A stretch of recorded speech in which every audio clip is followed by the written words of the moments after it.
Alrighty, I don't really know who this guy is. His name's Tommy Robinson. I think he's conservative. By the intro, I'll watch this from the beginning, but I think he's like conservative UK guy. So let's see what we get. I've gone from being spat at, to being punched, to being hugged, to being embraced, to have my hand shaken. And that process is now where the country's at. My cousin, when she was 14, she woke up naked in a house in Bury Park, being raped by loads of bearded men. Remember, 7/7 bomb plot, they picked up their bombs in Luton. A fertiliser bomb plot, come out of Luton. Stockholm bomber, come out of Luton. Luton was named by the CIA as the epicentre of terrorist atrocities and the planning for Europe. And that's why I kept asking people, what would you do? Tommy, when you look back at some of your behaviour, do you think that it's tarnished your message? I had no option, right? Do you think I want to be out fighting? So I don't want to be Well, out... I do though, Tommy. Yeah, do you? You're a football hooligan, right? No, I'm 42 years old. But do you see what I'm saying? In the Quran, 7% of Mein Kampf is Jew hatred. 7%. 11% of that book. Mein Kampf is banned. This isn't banned, this is taught across the whole country. If they want to implement real hate speech laws, this would be banned. Relax, relax. This is not an ad. I just wanted to let you know that you can watch this video without any advertising at all. No interruptions, no pop-ups, nothing. Just go to triggerpod.co.uk or click the link below and join thousands of our supporters who watch all our interviews with exclusive bonus content ad-free. Tommy, been a long time coming, mate. Thank you for being here. It's all right. We've got a long conversation ahead of us. Lots to talk about recently. You just said before we started it's been the worst week of your life. Just so people know, we were supposed to interview last week. The more I'm getting ready in the evening thinking about how we're going to do this interview, because it's in the morning the next day, and then there's a video of you standing next to a guy who's clearly just been knocked out. I'm going, he's probably not going to turn up tomorrow. Didn't turn up. Here you are. Yep. Before we get into all that, though, the one thing that I think is really important is for us just to understand for our audience and for ourselves, what's your story and who you are and how you got here, right? And I think that's a really big part of it that gets missed very often. People kind of have an idea about you, as I once did, by the way. I will say this, right? But they do not have the full picture. So let's talk about that. Tell us why you were here. So that idea, I remember 2015 was the first chance I got to give a presentation of my life. And it was at Oxford University. Yeah. I walked into Oxford University, everyone hated me. I was getting booed, shouted at, screamed at. You know, when you go to Oxford University Debating Society, you get a 3-course meal. I didn't get any of that, yeah. I just got invited in, but by the end of the presentation, I got a standing ovation. And all the people there said, I didn't know any of this, yeah. And I brought them back every time to growing up in Luton. And I remember saying to the audience, I don't know where you grew up, but please picture yourself. I'm going to tell you my story, what I saw growing up, what happened to my family members, all the changes I saw, and then ask yourself what you would have done. Keep asking yourself, what would you do if you saw this? So yeah, I was born in 1982 in Luton town. My mum was an Irish immigrant to Luton. She's one of 8 from a poor family. And I grew up in a town that is one of the most diverse and multicultural towns in Europe, actually, in Europe. So I saw firsthand what it's like to grow up in a multicultural community, but also what it's like in a town that, when I was born, had 1 mosque in 1982 and now has 45. So we're nearly at a 50% Pakistani population of Muslims. And I saw the problems from that. And I spoke about them. And I guess when people say I'm guilty of things, I'd say, yeah, I'm guilty of being a decade ahead. But that's not because I had some golden light bulb or could see into the future. I just saw my hometown. I saw from growing up as a child to what had happened. And when I grew up, and again, I'll start off. So if you line all my friends up and you get 30 of us, the majority of us are sons of immigrants, whether it be St. Lucian, Bulgarian, Italian, Irish, all of us are sons of immigrants, yeah? I went to school, some of the best people I met growing up, some of the people I love from growing up are Muslim. But that doesn't change that there's a massive problem. So talk to us about that, Tommy. You mentioned, look, I imagine most people listening to this can imagine what happens when a place goes from being mostly one group of people to mostly another group of people, right?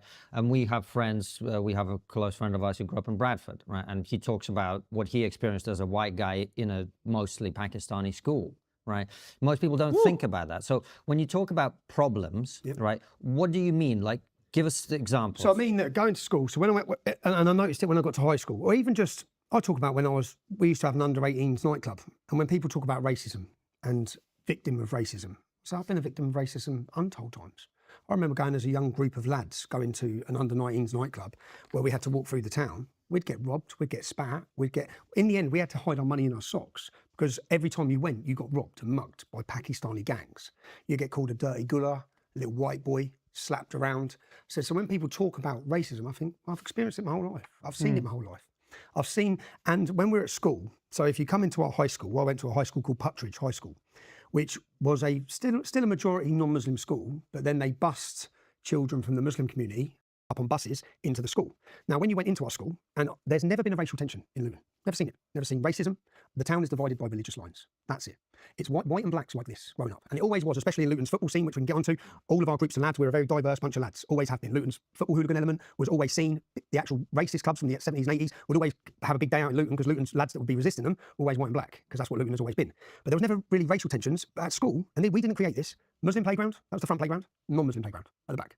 So even in the playground, it was divided. When you walk into school dinner hall, so go into the school dinner hall, and when you walk in, you'd have everyone sitting in a mixed. Chinese, Indians, blacks, everyone sitting at tables together. In the corner, there'd be 10 tables of Muslims.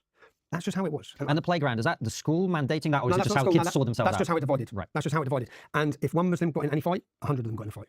So something very different. I've never seen that until I got to high school. And then I got to high school and see 10 or 20 men booting one kid. And I've never seen that because people had a fight before and they just had a fight. Now, literally, and then when you get outside the school gates afterwards, if you say when we were 13, 14 and we had some trouble with some Pakistani kids at school and trouble's going on, when you come outside school, there'd be 30 men. There's no 30 black men or white men coming up to school. They're all at work. Yeah? But there's 30 Pakistani men waiting outside school to confront the 12, 13, 14-year-old kids. So I saw that. Also at school, I very quickly saw young girls that were at our school. We viewed them at the time as children. I'll be honest, we used to view them as slags at that time. Because the girls who were 13 were getting picked up by Pakistani men outside. They'd come up to the school gates and literally pick the girls up in school uniforms. And the girls would be going out and giving blowjobs to taxi drivers. And we'd all know what's going on. But we never viewed them as victims at that time as children. We were children and they were going out, basically they were victims of this grooming gang.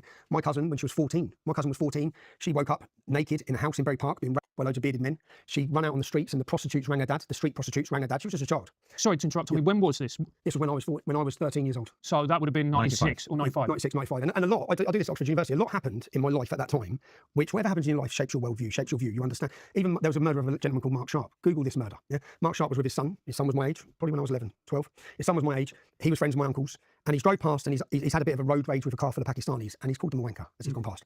They've followed him. They've called for reinforcements. More cars have turned up. As he's got out with his 12-year-old son to get a takeaway, they've jumped out. They've beaten with bats, beaten with poles. There was an explosion of violence in Luton that we didn't understand at the time, coming from the Muslim community. When we go back and speak to the elders in our community, it seemed to have been stemming from the Gulf invasion. After the Gulf, something was happening in Luton which none of us knew about. Yeah? And it's only later, as I get in my life, which I'll get to, that I started to understand. Oh, this is what's made it. This is what this is. Because there was always something different, which I didn't put down to the Muslim community. Because at the time, it wasn't about them being Muslims. It was just Pakistanis are very different.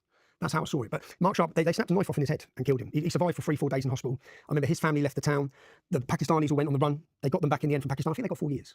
It's not justice. They got 4 years for a brutal murder where 6 to 8 of them jumped all over him, snapped knife off his head in front of his son. So I remember seeing all these things. And then my cousin, when she was being prostituted in the end, the police just say she's a drug addict.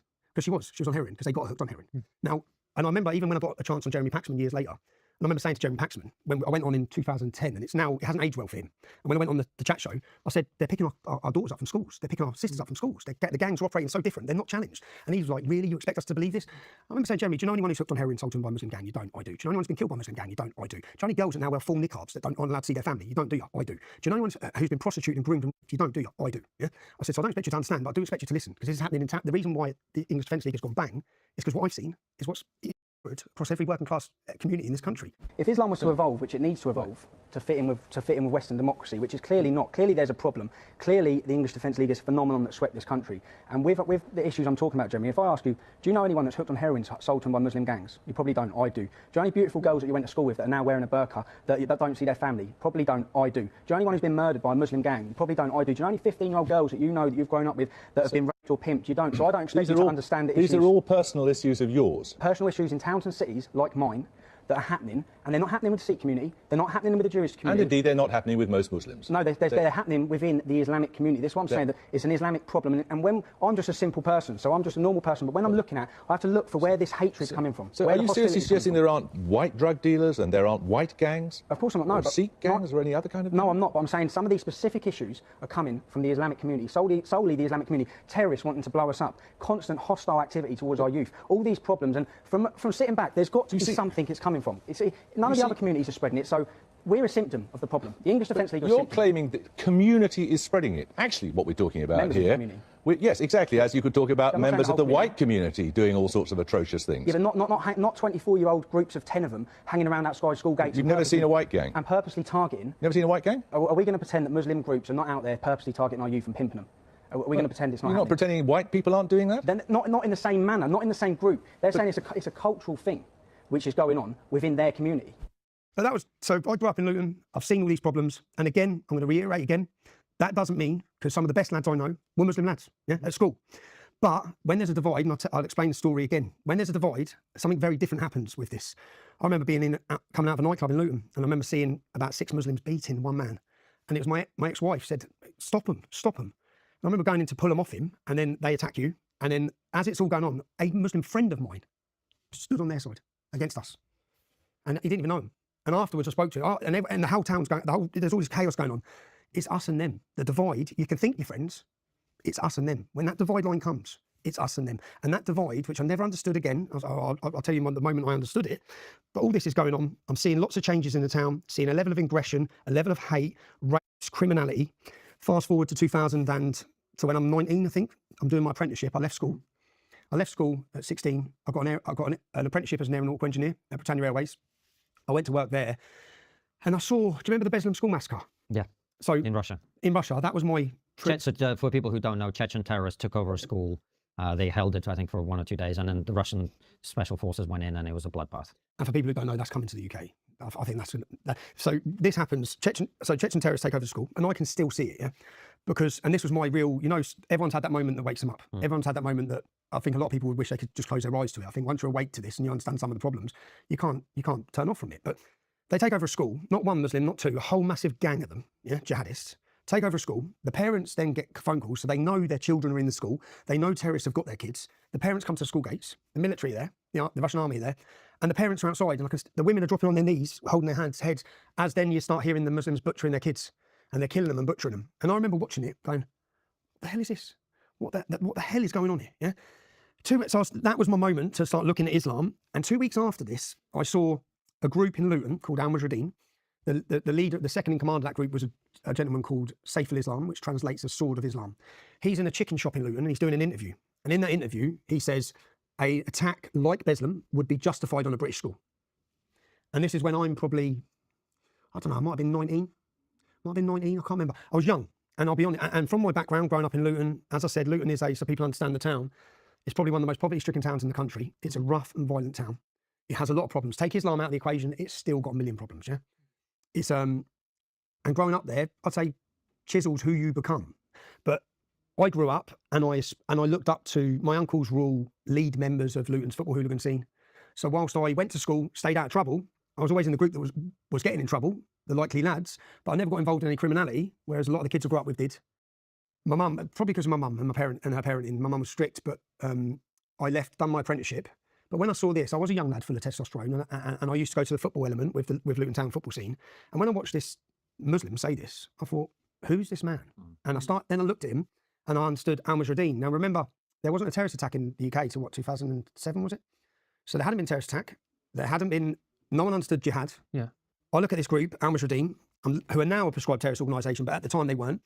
And I look and they're holding weekly events in our town centre outside Don Miller's bakery, outside the local bakery.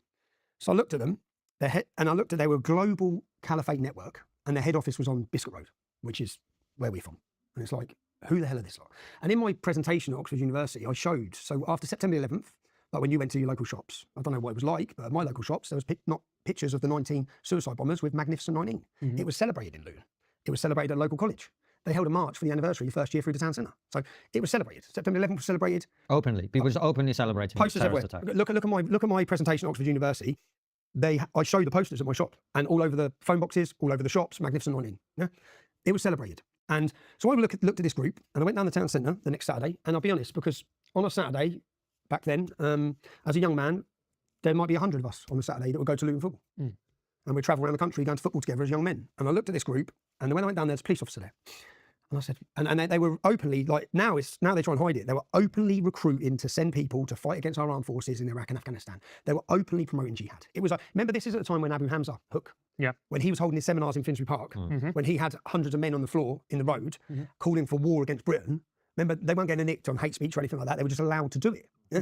So as I looked at this group, I thought they've been operating, a mass network have been operating for 20 years in my town, which then explains, and I tried having this, I sat down with Bim Arms when we started the English Defence League and explained to him, your community, the Islamic community, is very entrenched. It's inward looking. You're all here. Yeah. Now within this little community, you've got, let's just say 200. We've got more. Let's say 200 pure radicals, yeah, who are working 25 days, 7 days a week, and they're working to promote jihad, supremacy, intolerance against the non-Muslim community. So once they're operating all these years, the explosions of violence that are coming out, and they weren't just coming out onto us in the streets. Remember, 7/7 bomb plot, they picked up their bombs in Luton. A fertiliser bomb plot, come out of Luton. Stockholm bomber, come out of Luton. Luton was named by the CIA as the epicentre of terrorist atrocities and the planning for Europe. That's Luton. So when people are saying, I said, well, you know these lads, like the ones who were killed fighting for ISIS, the ones who, Saif al-Islam, who's done jail for terrorism, Roger Ibrahim, the ginger convert, I used to hang around with him as a kid. So we're not talking about, when you read about terrorists, to some people this is a million miles away. I went to school with that mug. Yeah? I queue up next to him in the bank.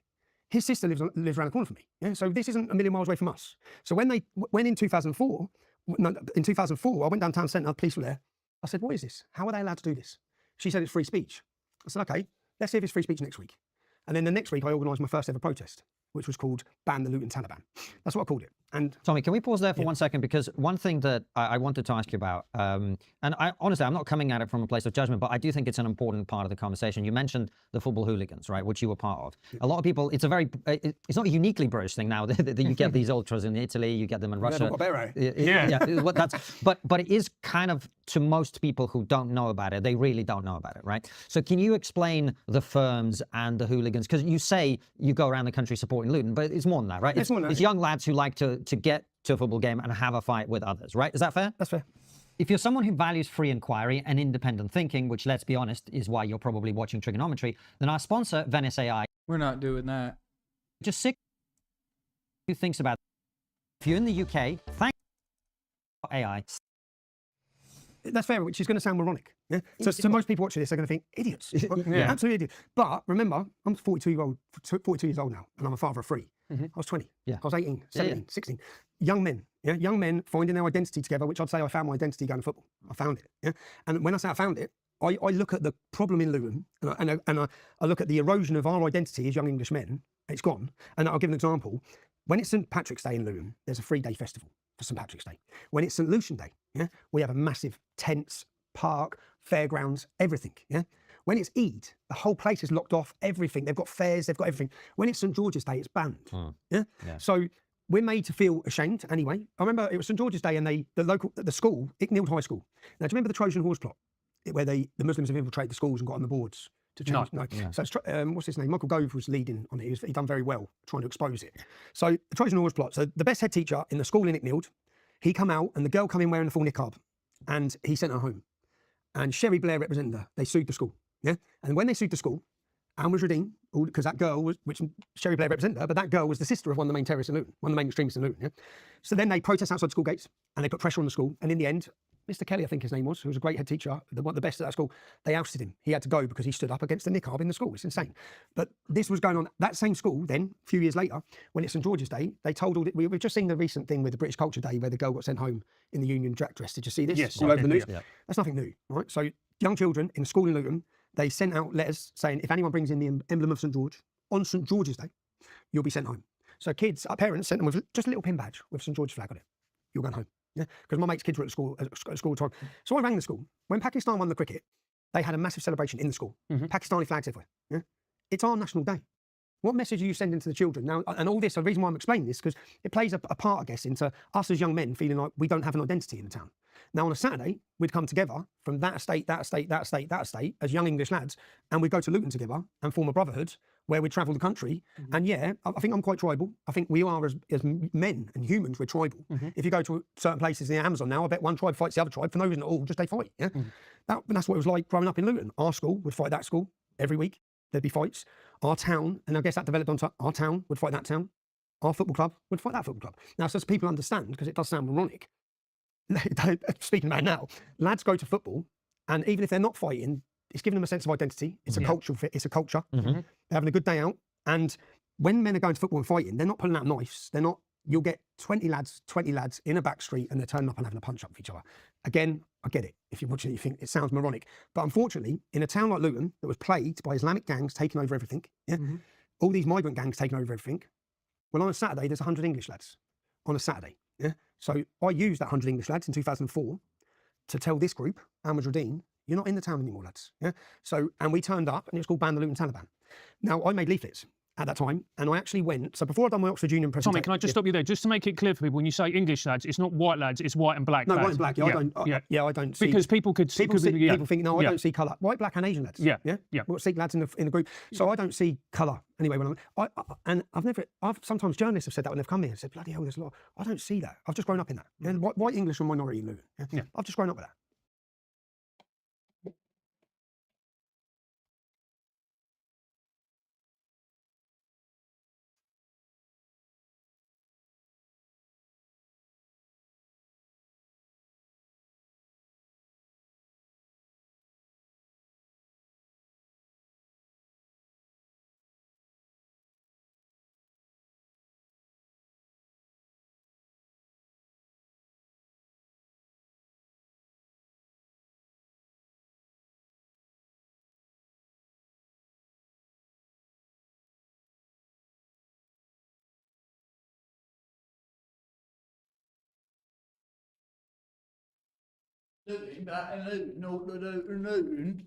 Hold on, sorry. Hold on.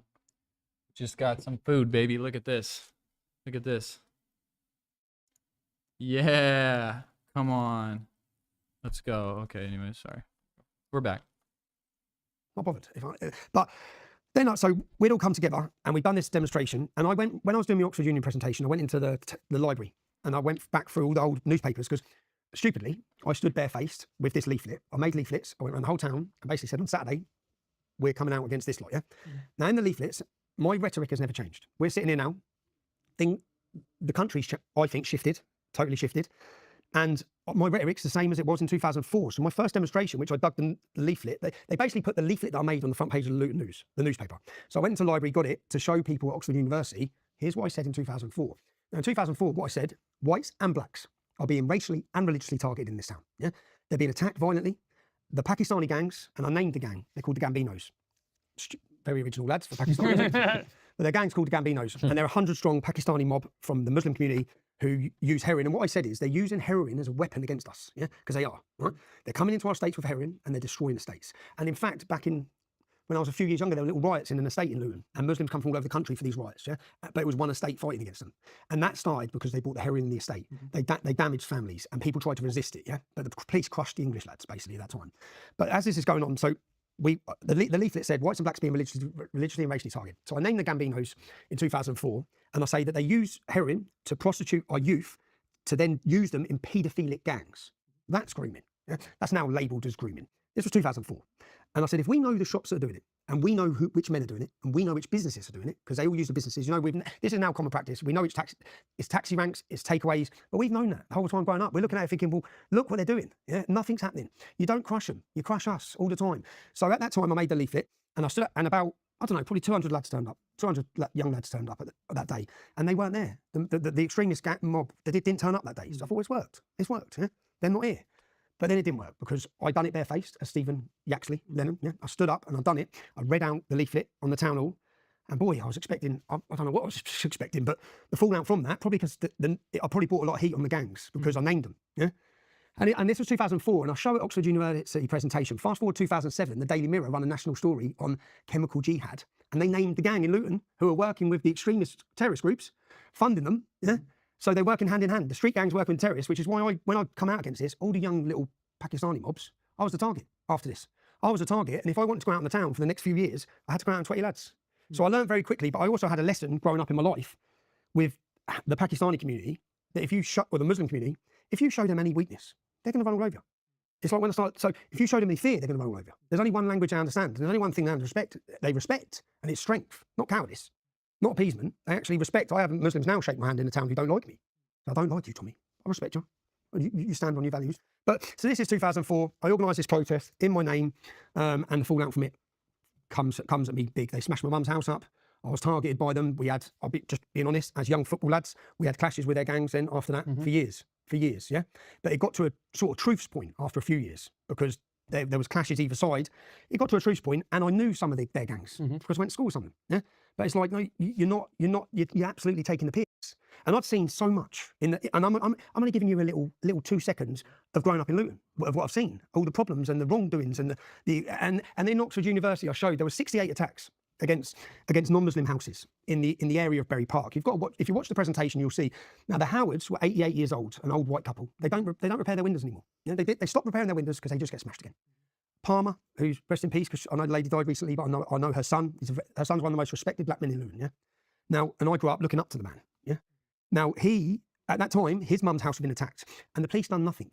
And the reason they're getting attacked because members of the Muslim community wanted them out because there were non-Muslims living in the Muslim community. Now, there's actually national news stories on this back then. And when we went to football, our football hooligan liaison officer, because every football club has a officer whose job it is to understand the hooligans, know who they are, get intelligence. He pulled us aside and said, "Just going to tell you honestly, you need 200 men down there." He goes, "They're not going to listen to you. You need 200 men." That's our police telling us nothing's going to happen here, yeah, unless you get men together. And there was a game against Rochdale. This was going back then as all these attacks were going on. And about 200-300 Luton lads come out, and there was a bit of trouble that day. But it was in response to the attacks, the continued attacks. Then the police launched investigations. Then the police started dealing with it. Only then, because they don't otherwise. So this has gone on. 2004, first demonstration. 2009, in between this period, I was an aircraft engineer.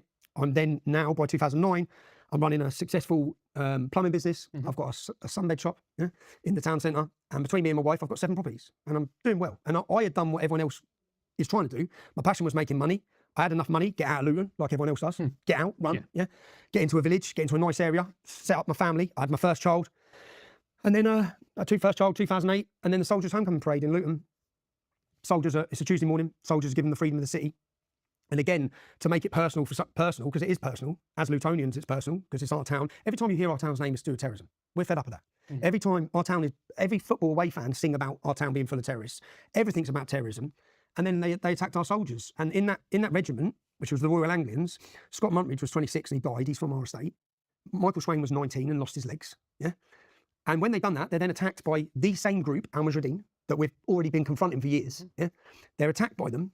So 2009 comes, and when they're attacked, just to understand, I remember, and bearing in mind at this point, I know who this group are. These are jihadists. These are the Nazis of the millennium. That's who they are. And they're free to do what they want. No one's stopping them. Council aren't stopping them. Police aren't stopping them. In fact, they're letting them. And that day, I stood in the town, it was Tuesday morning, stood there with my cousin, got down the town hall to show some respect for the armed forces, and saw police everywhere. Too many police. What's going on? Saw 30 niqabs all together. Then started spotting the main Muslim radical lads, Saiful Islam, Roger, Ibrahim. Started looking and thinking, right, what's going on? And then the police took them through the town hall. They opened up the doors of the town hall, and they took a group of 20 of them and walked them through the town hall. So I'm watching it thinking, what's going on?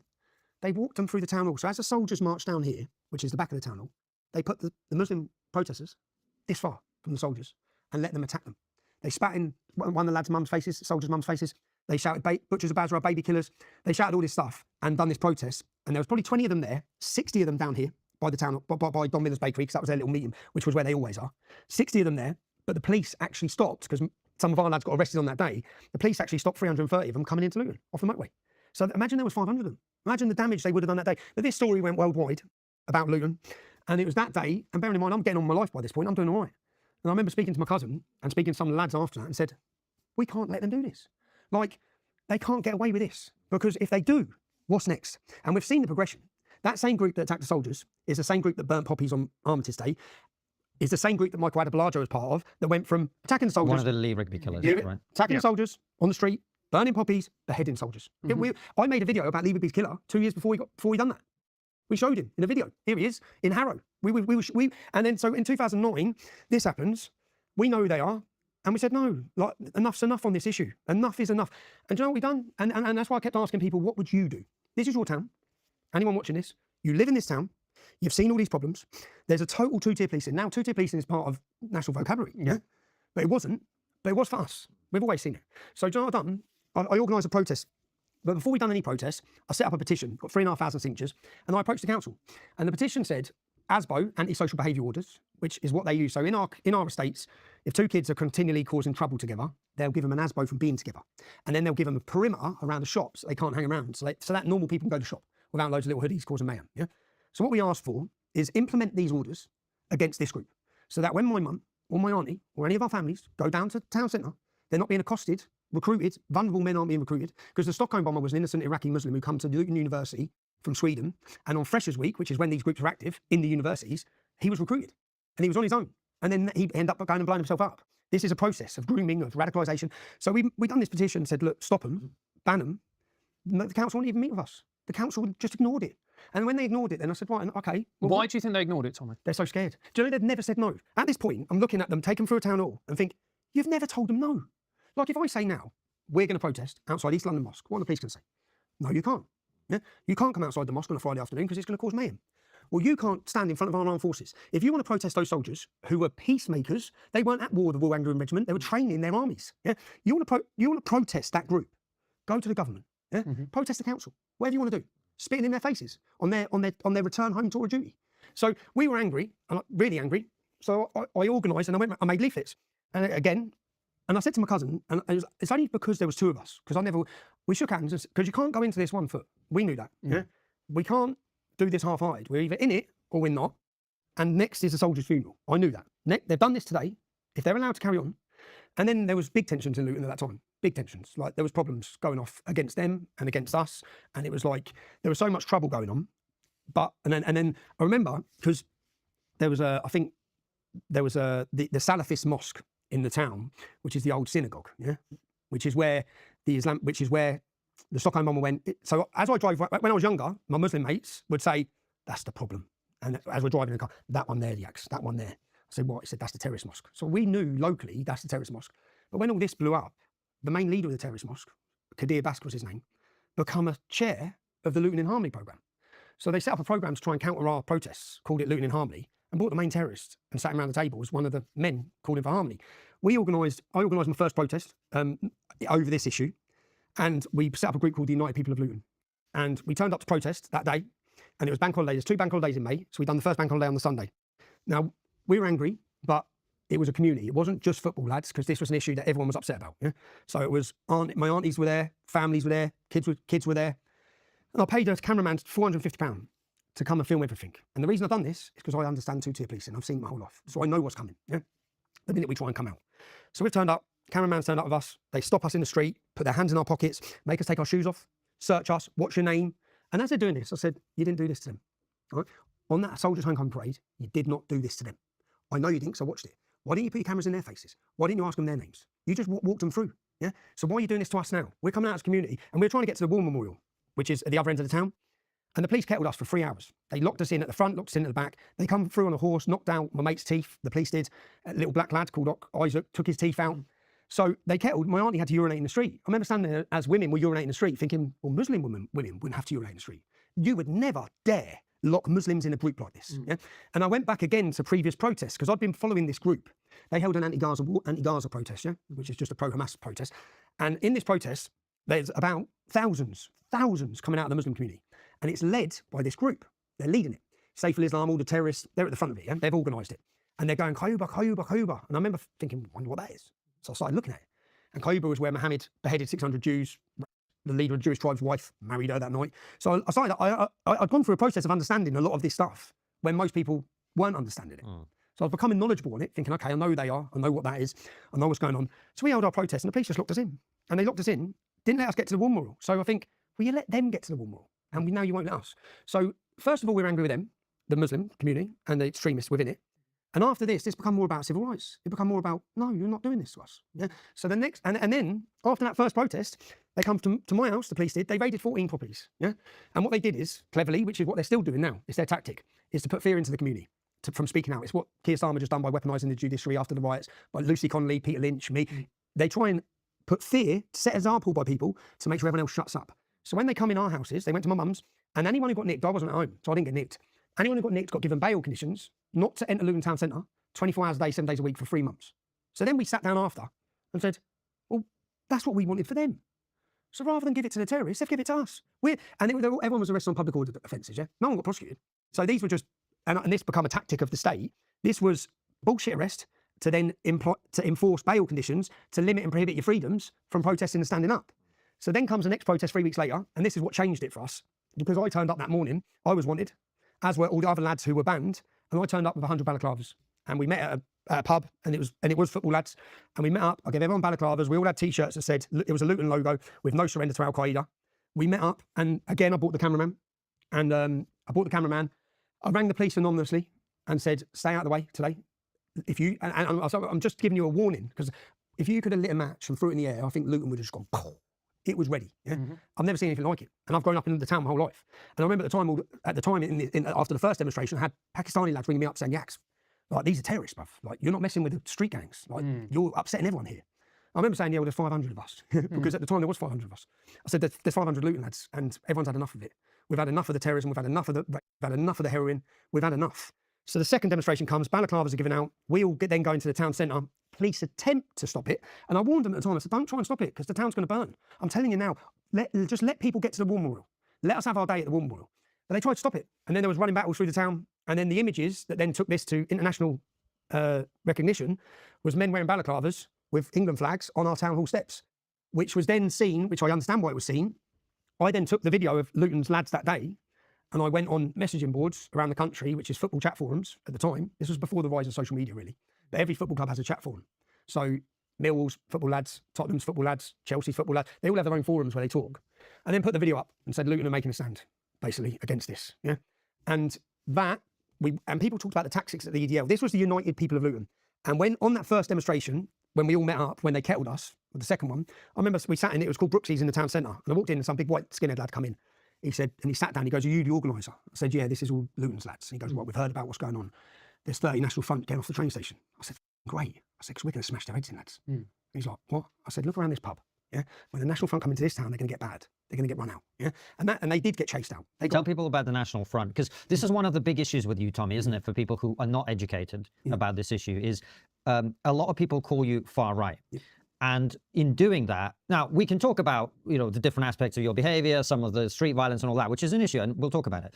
But when they say far right, what they really mean, I think, is that you're racist. You hate black people, you hate brown people, you hate Jews, etc. And the National Front are people who actually are all those things. National Front are all those things. They're Nazis. They hate everyone, and there's never been the presence of those sorts of people within the town of Luton. So people say that about you, but what you're saying is you have always actually fought with and against those people. The whole time. And in why? fact, why don't you like the National Front? They're the same as the radical jihadists. It's exactly the same. In fact, they're now coming together, aren't they? They're now joining together. Yeah. Hypnosis gets a bad rap, but it's not. We fought. When you try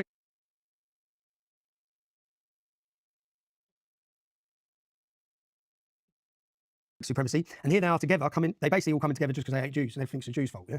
that's what's brought them together now.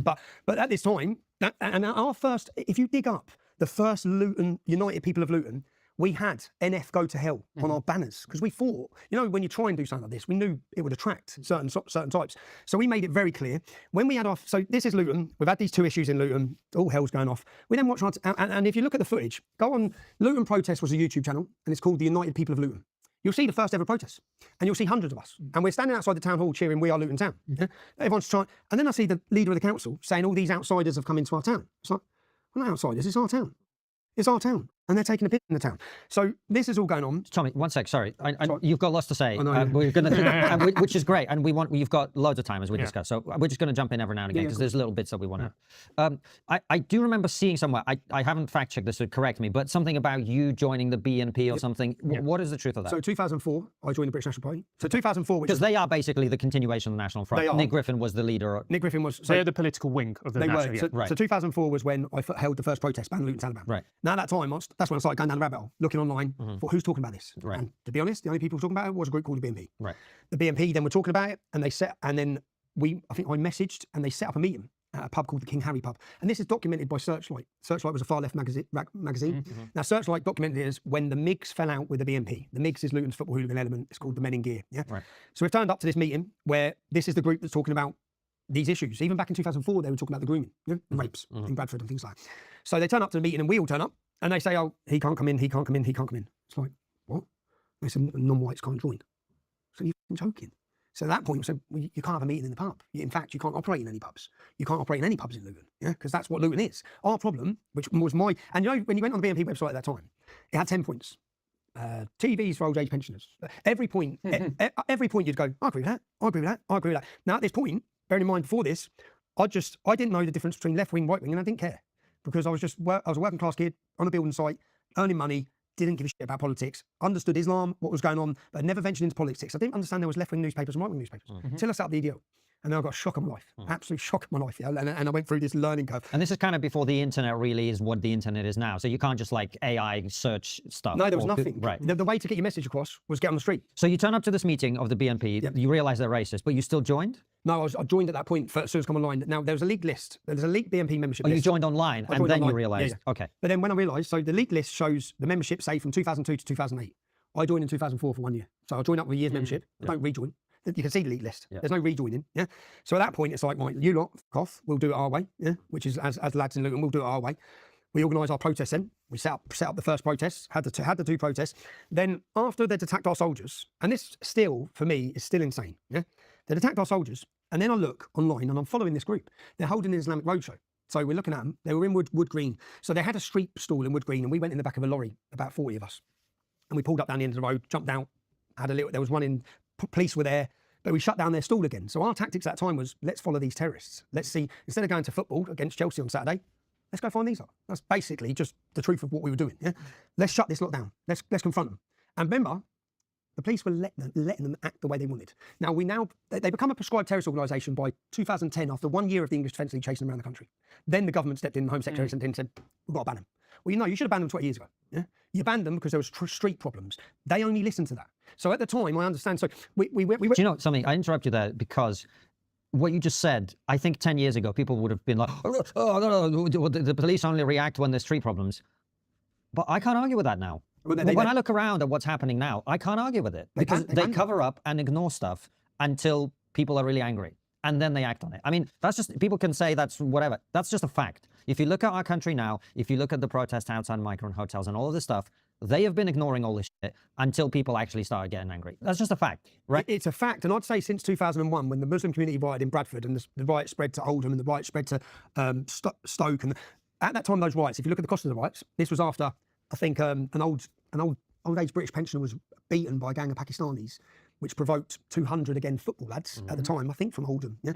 I think they marched into an area, a Muslim area, which then triggered race riots where entire places burned through Bradford. They come out in Bradford and burn everywhere.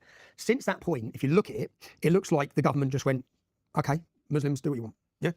And the Muslim leaders, which they always do, and I've seen example after example of this, which we'll get onto, they just threaten violence. They just say, we won't be able to control our youth. Yeah? You've got to stop these people.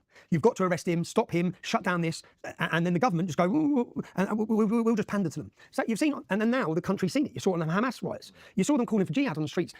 Literally calling for jihad, and then the police are putting out a statement saying jihad has lots of different meanings. Well, not when it's coming from his, but to here it doesn't. Because that man saying it is part of a prescribed terrorist organisation in most countries, but not this pathetic country. It is now. It is. But it wasn't at the time. Again, right. It is now. Yeah. Why now? Yeah. Why wasn't it for the last 20 years? His but to here, every Islamic society in every university around this country was his but to here.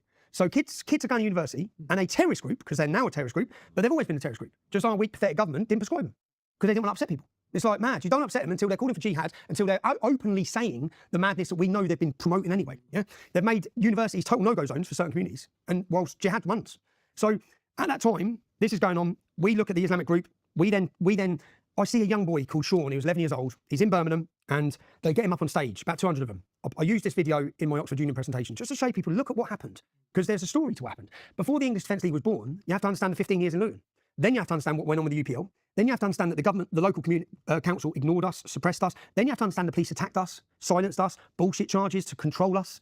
Then comes the English Defence League. And it only come because Sean was 11 years old and they got him up on stage and they had a banner saying Jesus was a Muslim in the city centre. Imagine we had a banner saying Muhammad was a Christian or something that would upset them. You just couldn't do it anyway. They'd kill you. But the police would stop you and all. But they had Jesus was a Muslim, hundreds of them screaming Allah Akbar whilst they converted an 11-year-old boy who was out with his mate shopping in the town centre. And I remember watching it going, right, they can't do that. Right? They cannot be doing this in city centres to kids. So we then went, as a group of Luton lads, we said, right, called ourselves the English Defence League. I made T-shirts. We all wore them and we went to Birmingham for our first ever. And it was, if you watch up, and this is where I learned a lot about the media. We went to Birmingham as a group of 50 and we got run and smashed everywhere. Yeah, lads were getting beaten unconscious on the floor. There was newspaper clippings of men with blood, English men with blood all over them, and there must have been a mob of 1,000 Muslims. And the police put us in a pub, yeah, and we were in this pub for 3 hours, and they couldn't clear the streets. So then the police end up getting us buses. They go and take buses to try and get us out of there. They bring in buses, all the bus windows go through, and as we get out on these buses, everyone's getting smashed to hell. We're looking down the side streets, and it's bricks littered everywhere. So I think they've been rioting for hours. Yeah, they've been rioting for hours. But and our banners read, "Nigerian Christians, we stand with you," as victims of jihad, because again, I'm down the rabbit hole at this point and I'm organising it. And I saw that 5 Christian churches were blown up on Christmas Day and it didn't even make our news. And I'm thinking, Christians are being massacred. Not Christian Nigerians are being butchered. And nothing seems to be, why is no one speaking about this? Where's the Christian leadership in this country? So, and I'm going down all these rabbit holes thinking, what's going on? So we'll go to Birmingham and our banner said, Muslim, no problem, because I hadn't gone down the rabbit hole that much on the reality of Islam. I'd just been looking at groups. Muslim, no problem, extremist Muslim, big problem. But what happens is Salma Yaqub, which we didn't know, Salma Yaqub went in a mosque and she told the crowds of Muslims that the BNP, the National Front and the racists were here to attack them, which was us, 50 lads. Yeah. So they come out and they rioted, but no one spoke. I remember watching it thinking, well, we've come here about Sean, because we had banners. What about Sean's rights? We've come here about this Christian kid who's been converted. And no one's even spoke about it. So no politician spoke about it, police didn't speak about it, no one mentioned it. We were called racist, we were called far right, and we were bad. That's basically it. So I watched this, and then after this, I saw this is how the EDL developed. From 50 men, these images went all over the country. Yeah? And people were talking about bloody Luton went to Birmingham today and got bad. Yeah? Mm-hmm. And when I say people, I guess football elements in clubs were talking about it. Then there's a Christian graveyard. A church has been bought in Longsight in Manchester, and they just bulldozing over the headstones. I remember them watching that going, well, you ain't doing that either. Yeah? That's insane. So we then said, right, we're coming from Birmingham. We're now the English Defence League are coming to Manchester.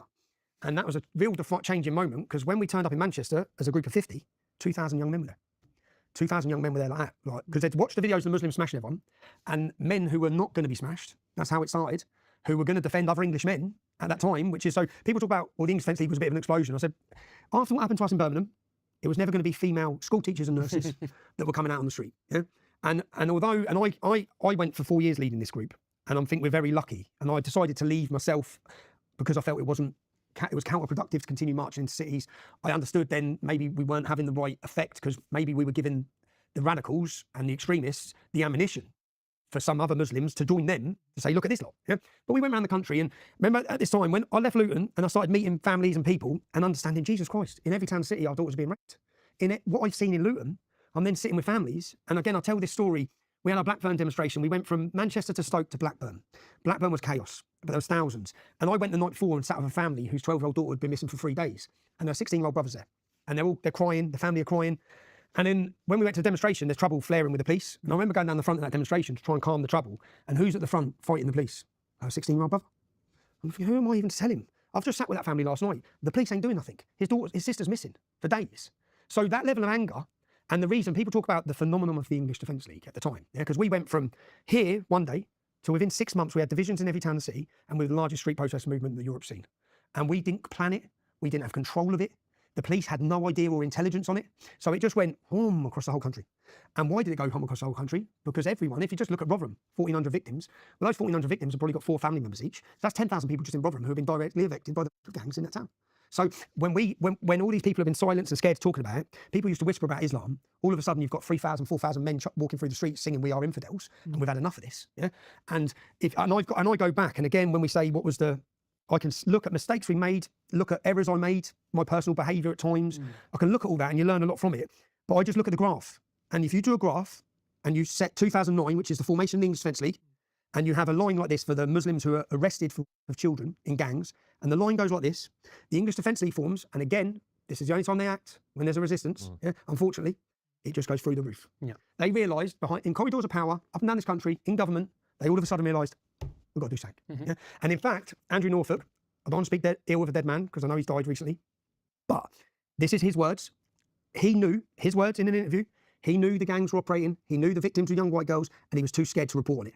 Along comes the English Defence League, and what he says is, we needed to take it back from the far right. Yeah? Far right, what you mean by far right is families, fathers and Englishmen who ain't backing down on this issue. Yeah, and we went through, our daughters are not, in the end our banner said from 2009, our daughters are not halal meat, yeah, because that's how they've been treated, literally, and no one doing anything about it. So then arrests start going through the roof, the government start listening, and when I say they're listening, they were listening. When we set up the English Defence League, we were in Luton, and they called me for a meeting, the council did.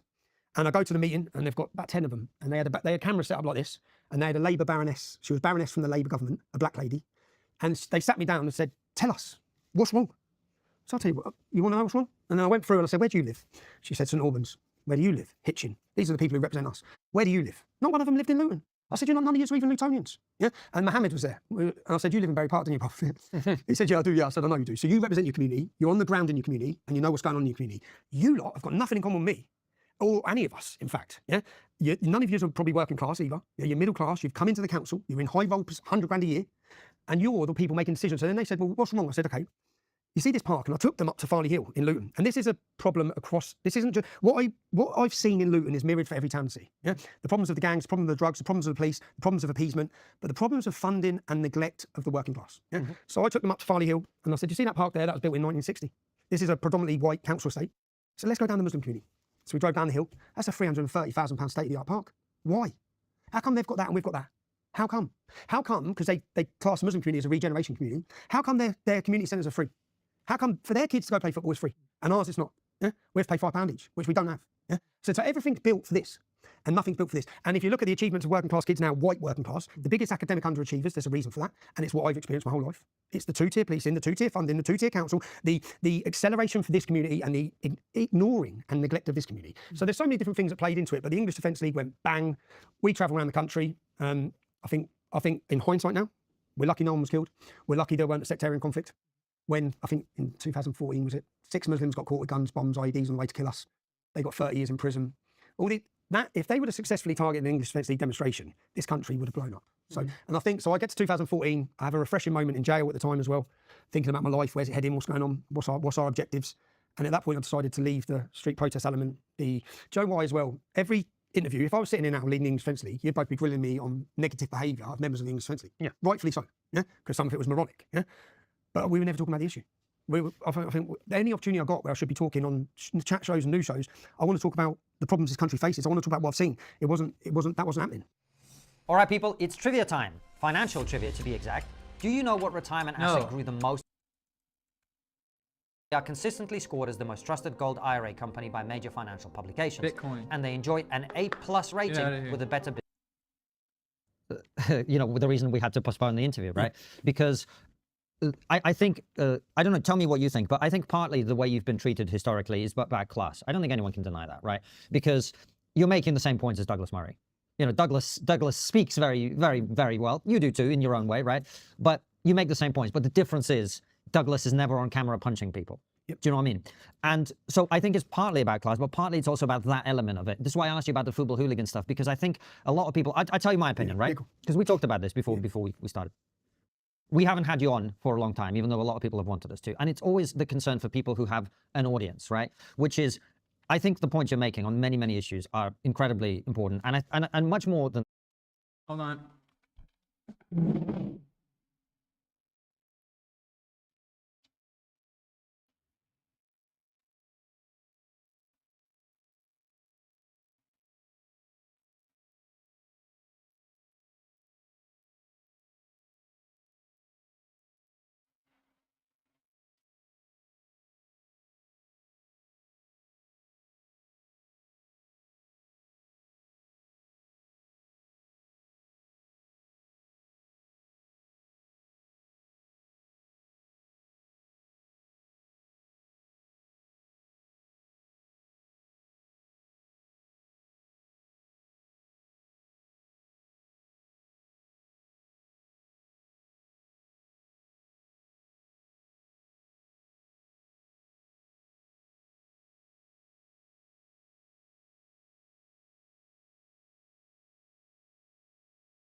you've been proven right. Let's just be honest about it, right? On the grooming gangs, on the two-tier policing and all of these things that you're talking about. But the worry always is we can all feel now the country's it's a fever pitch, right? We can all feel it.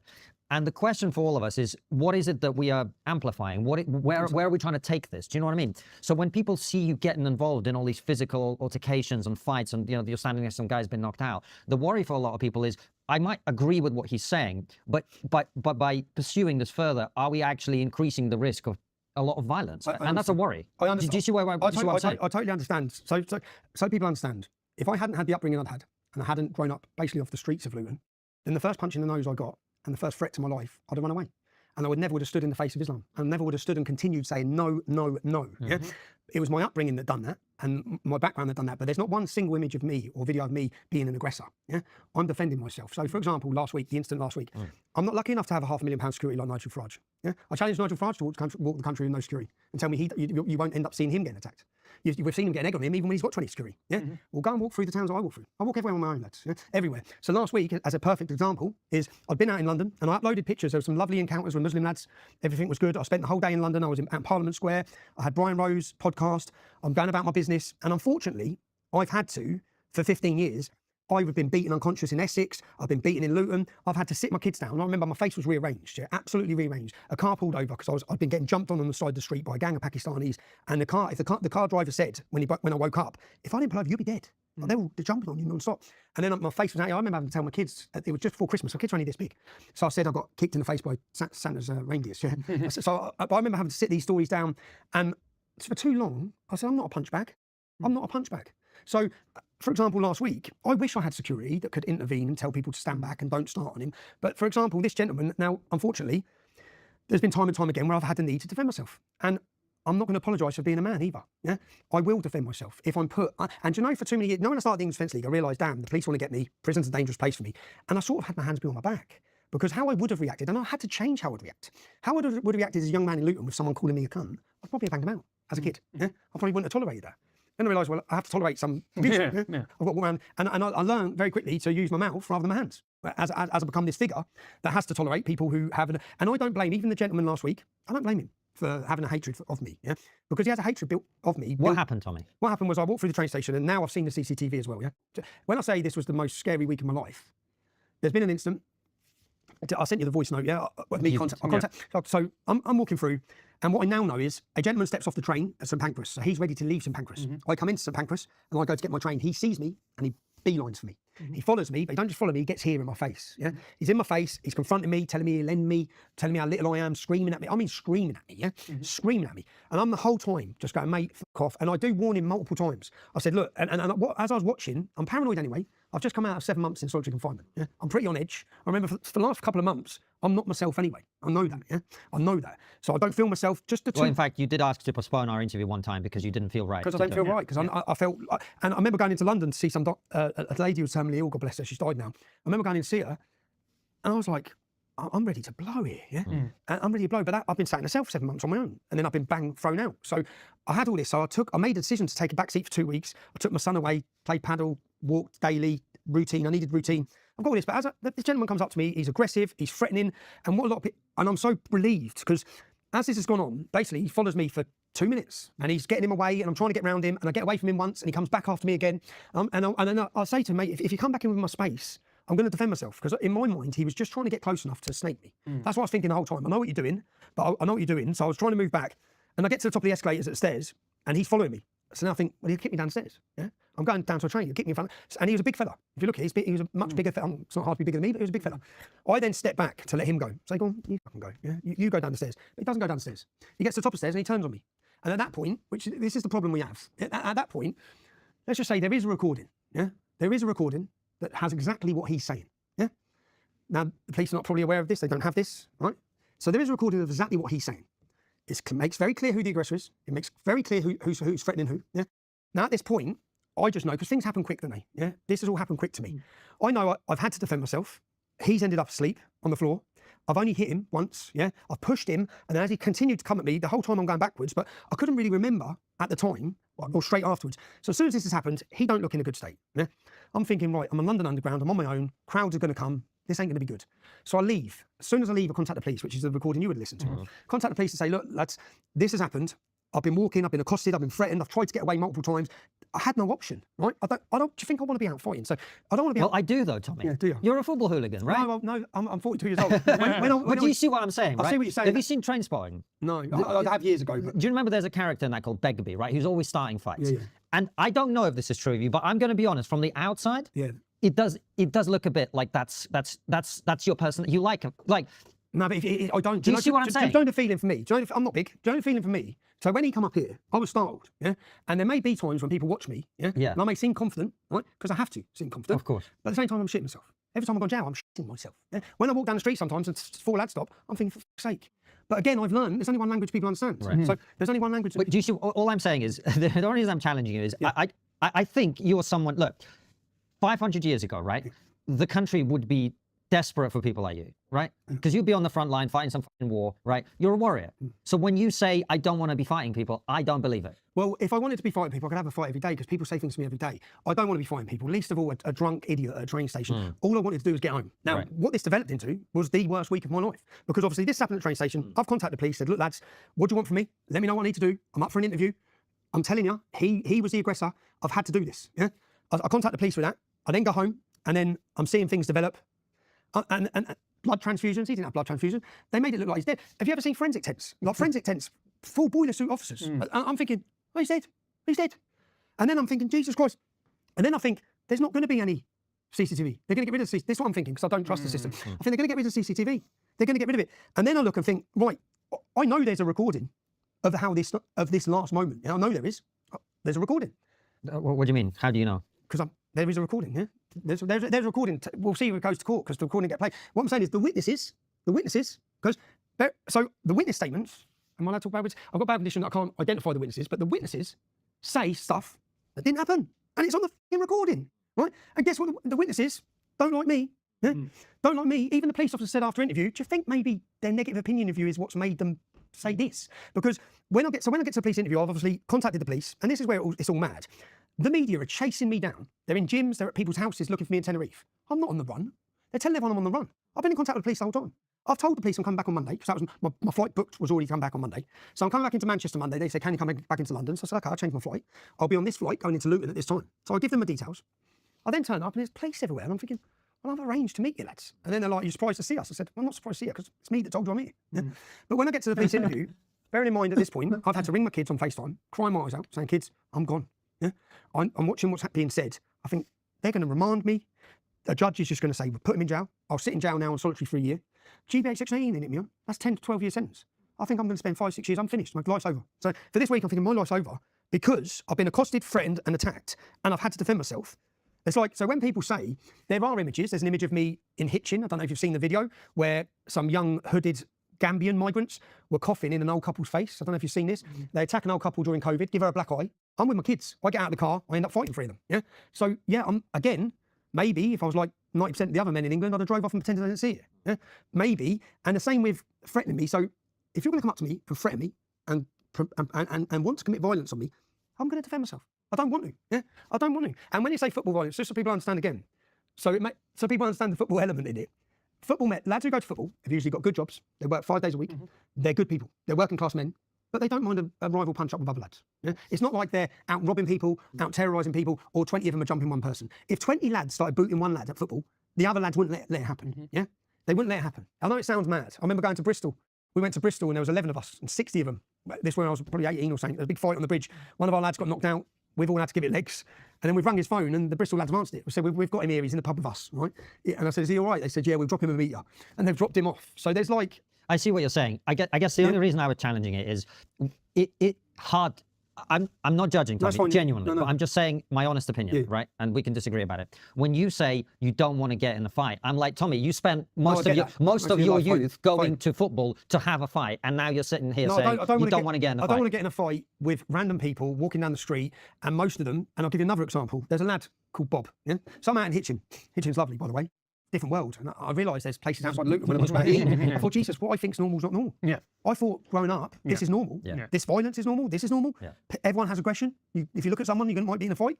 I went to Hitchin. Wow, that's my lovely place. I went to Hitchin and I was out, and this bloke went online and he put, anyone who wants to get Tommy Robinson, he's in this pub. Yeah, I was with my friend and both our partners. When I left the pub, there's 6 lads waiting. I get rushed. They come at me again. I catch him. This attack, I get a blood clot. So this gentleman this week had a blood clot. I had a blood clot here. I had to go have an operation. This happens. I go home, and on the business ownership hub of pubs in Hitchin, because they're all part of some group, they're all saying the far right racist Tommy Robinson was in Hitchin fighting last night. And one by one they're going, he's barred, he's barred, he's barred. I'm thinking, I've never caused a problem in Hitchin. How am I getting barred? I got attacked. So I've gone to the pub and said, how are you barring me? I didn't do anything wrong last night. I got rushed. Or it was 2 days later. So I found the gentleman who said this, and I found his address. And I went to his house. He's in Letchworth. Knocked on the door. Sister answered. She said, what the f*** are you doing here? I said, tell Bob I'm here. Tell him to come outside. Yeah? This is the man who promoted violence against me. He wouldn't come outside. He shut the door. So I put my phone number through the letterbox. Leave my phone number there. And then I go home and I put a picture of him on my social media at the time. I said, you need to call me, mate. Yeah. And then I get a text message. Sorry, Tommy, I was drunk. Yeah. Tongue-in-cheek moment. I said, it's not a tongue-in-cheek moment. I got violently attacked. You need to see me, mate. Yeah. I said, well, I'm just going to come back round. Right. So he agreed to meet me next day in Cafe Rouge in Hitchin. So I've walked into Cafe Rouge and he sat there with his 2 little steadheads. He's an Asian lad. 2 little juice heads. And I said, come outside. And they said, you can talk in here. I said, shut up. If I wanted to get him, I'll get him. You know, I said, so just come outside. Right? And as he comes outside, my mate's waiting for the camera. I said, tell the camera why I should be violently attacked. And he's like, I said, I got violently attacked because of you. Yeah. But you're calling me the thug. Yeah. You've incited violence against me. Why should I be attacked? He goes, well, you hate the immigrants. I said, okay, let's start there. You know? I don't hate the immigrants. My mum was an immigrant. Most people I love are sons of immigrants or immigrants. So I don't hate the immigrants. So what else do you think? You want to deport all the Muslims? Never said that. That would mean deporting people I love. Yeah? So when I went through all of the things he thinks, we established, I don't believe any of them. Yeah? So you hate me because you think I stand for something. And at the end of it, I said, I'm going to do Bob. And I shook his hand. You know, he was open border policy. We had totally different views, but he was all right. Yeah? And he goes, I'm sorry, you shouldn't have been attacked. I said, so Bob, I'm going to delete this. I'm never going to share this video. Yeah? This video ain't going out. I'll shake your hand on it. We'll forget it. I'm going to delete everything. Yeah. But you're making these judgments. The nearest mosque to you is in my town. You don't know what you're talking about. Yeah? You don't know what you're talking about. And then I found out who the kids were that beat me up. There's 6 of them. And I went and found him. He lived in a £1.4 million house with his mum and dad. He had a little student. So they didn't really, well, they beat me up because there were 6 of them, but they couldn't fight. And then when I went to his house, I knocked on the door and his mum's answered. I said, you need to tell your son I'm here. Where is he? She goes, at university. Yes. I said, get him on the phone and tell him I'm here. So she's rang him up and he's saying, Mum, ring the police, quick, ring the police. I said, don't ring the police. Trust me, don't ring the police. And I'm thinking, don't ring the police, your son's in trouble. I'm not in trouble. Yeah? So anyway, she rings the police. I then leave, police run away. The copper rings me, says, Tommy, right, we understand you've been to our house today. He goes, now, I'll be honest with you. I went to meet at the police. He goes, I'll be honest with you. We would have thought you were there to threaten them. But we spoke to Bob, whose house you went to previously. And Bob spoke very highly of you. Yeah? I said, well, how come you spoke to Bob? And they said, because you put the picture of him online. I goes, okay, so I put the picture of him online. So you went to see Bob.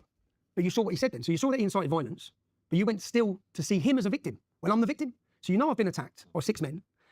They then prosecute. So this has gone on. And I said, mate, I was just going to see the kid to challenge him, which is what I do with most people on this issue, which is why people say, oh, you're threatening us. No, I'm challenging him.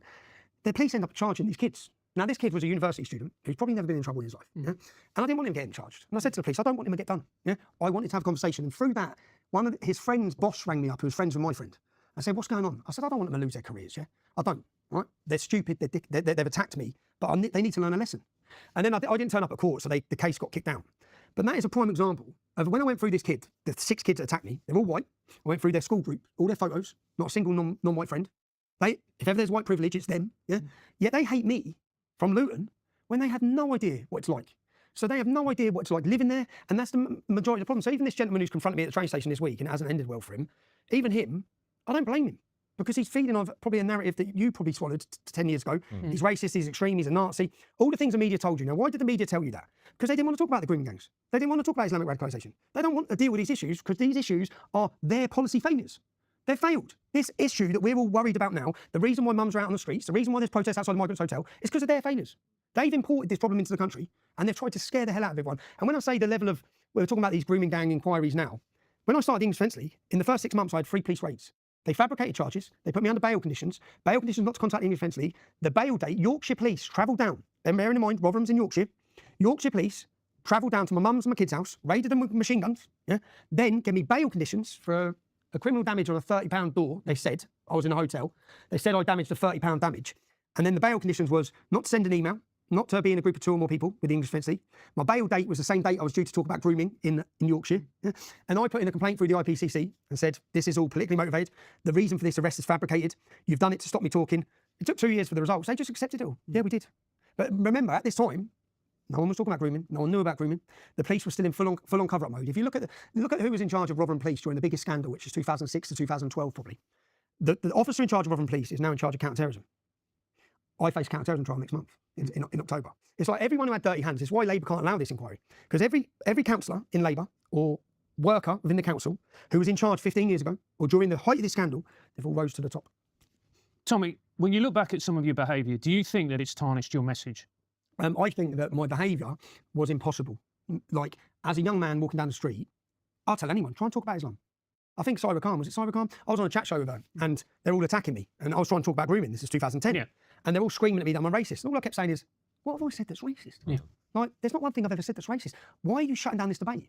And she said, well, and I said, I've got death threats threatening my family. And she said, well, I haven't got death threats. Do you know why I haven't got death threats? Because I'm a nice person. Yeah. And I said, try and talk about Islam, you'll have death threats. 7 years later, she spoke about Islam, and then she's sitting on Loose Women crying, saying, oh, I've got death threats. It's like, welcome to the real world, darling. Yeah. What has happened to me through having this opinion and speaking out the way I do, it's destroyed my life, it's destroyed my wife's life, it's destroyed my mother's life. I live with constant death threats. I've got some of them here if you want to read when we talk about a two-tier policing system. I have to wear a bulletproof vest. I've got people wanting to murder me and massacre me. Well, then stop being a racist and a bigot. Racist?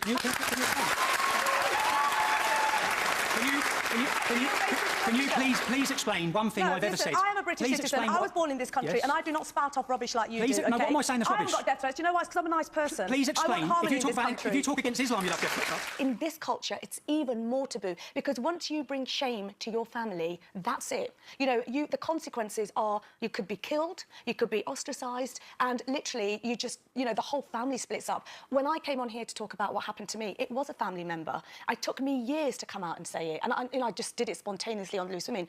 The repercussions on my family have been horrendous. Did some of them not believe you? They didn't believe me. They had to go at my mum.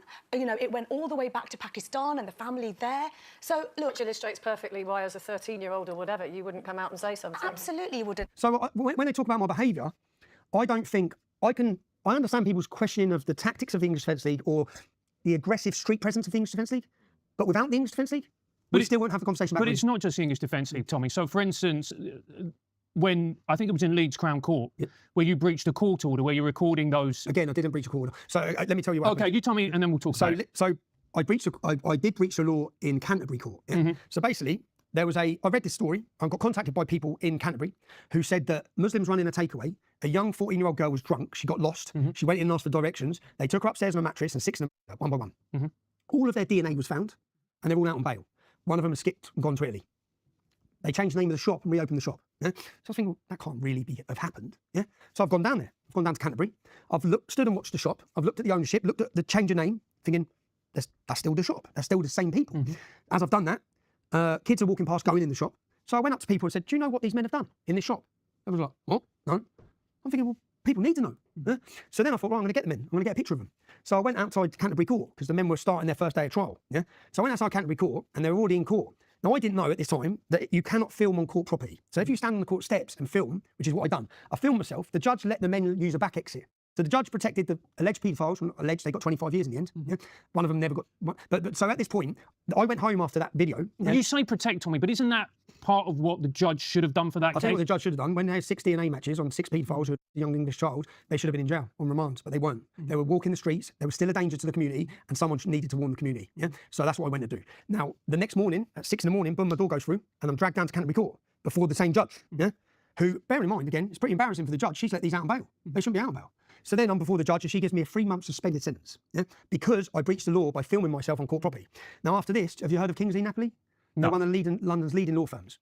Remember, I'm a citizen journalist, yeah? So I haven't studied, I've become a journalist. I've gone from street protest movement and I left the English Defence League in 2014 and I went to prison and I come out of prison and Ezra Levant in Canada offered me a job and said, please make videos for us. And then I started making videos, realised that instead of talking to people on the street, what I need people to see is what I've seen. I need them to understand what I understand now from growing up in Luton, the problems, the dangers. I want to bring the issues that these lot aren't talking about into the average home. So we'll bypass the mainstream media and we'll have people sitting at home in their lounge watching this. Yeah. So I realised this is what we need to be doing.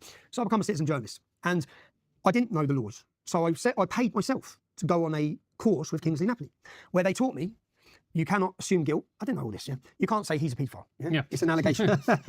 If someone's charged with, I didn't know this, if someone's charged with an attack... By the way, I'm only laughing because it sounds funny. To be fair, when we started this in Exactly Listen, we weren't trained journalists either. We had to have people explain like libel laws because we used to joke about, you know, big corporations, they're all stealing money, they're all doing this. get sued. And then somebody would be like, you're going to get done for The this. halal authority, they sue everyone. Yeah. Talk about halal. Yeah. So again, I went... I'm just Yeah. giving context to what you're saying. I went through that same process Right. of trying to understand. So I paid this law firm and went down and had training. We had training all the time to understand you can say this, can't say this, don't assume guilt. And you see if there's a reporting restriction, right? This is the government, this is on the judiciary website. The judge has no power to put a reporting restriction on information that's already in the public domain. So when the grooming gangs, the police start making arrests and they start charging and bringing court cases against these gangs. 2012, it probably started, the cases. There's a case in Oxford. In that case in Oxford, what we heard, because when there's a 6-week trial and the media are sitting in court, they're writing everything every day. So we're getting 6 weeks worth of news. We're finding out the girls are called gula, dirty gula, so they're racial crimes against the girls. There's religious comments against the girls. The girl was heated up on an iron rod. She was 12 years old, and he had a letter M, and he heated it up, and he scolded her bum because she was the property of Muhammad. Another girl, they took her tongue and they nailed it to a table. Another girl, they took to the woods and they poured gasoline over her, and to scare the hell out of her, she's urinating herself in the woods. So we found out a lot of the details here in this one case. What the government did after that, because whilst they have to deal with it, they don't want everyone knowing what's going on. What they then did is they brought in reporting restrictions for every single case. So now, with the Leeds case, for example, there's a 6 to 8 week trial and there's reporting restrictions, which what that means is they banned any of the details being spoke about until the end of the trial. So instead of getting 6 weeks worth of news and commentary, you get 1 day's news at the end. 30 men convicted. Yeah? You don't get the details. You get 1 day's news. Yeah? So very clever by the government, and that's what they've done on all these trials. So when I went out to Leeds, I stood outside, I said, right, and if you watch the video, what I said is, I've got Muslim lads I grew up with who would want to punch these men's head in for the allegations they face. So again, it's not all Muslims that are doing this.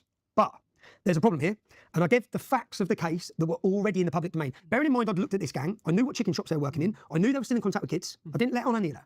I said, these are men's names from a BBC website. Here, let me read you their names. I read the 30 names, or obviously 30% of them call Mohammed, all of them are Muslim, bar one. Yeah. So I read the names, read the alleged crimes, read the alleged victims. Police then come up to me outside court, they arrest me for breach of the peace. And I say, what breach of the peace? I'm then put before the judge. Now, the judge, Judge Marston, gave me a 13-month prison sentence within 2 hours. So I wasn't allowed to speak to my own legal brief. They said no. I wasn't asked if I was guilty or not guilty. I was carted off to prison for 13 months. Yeah?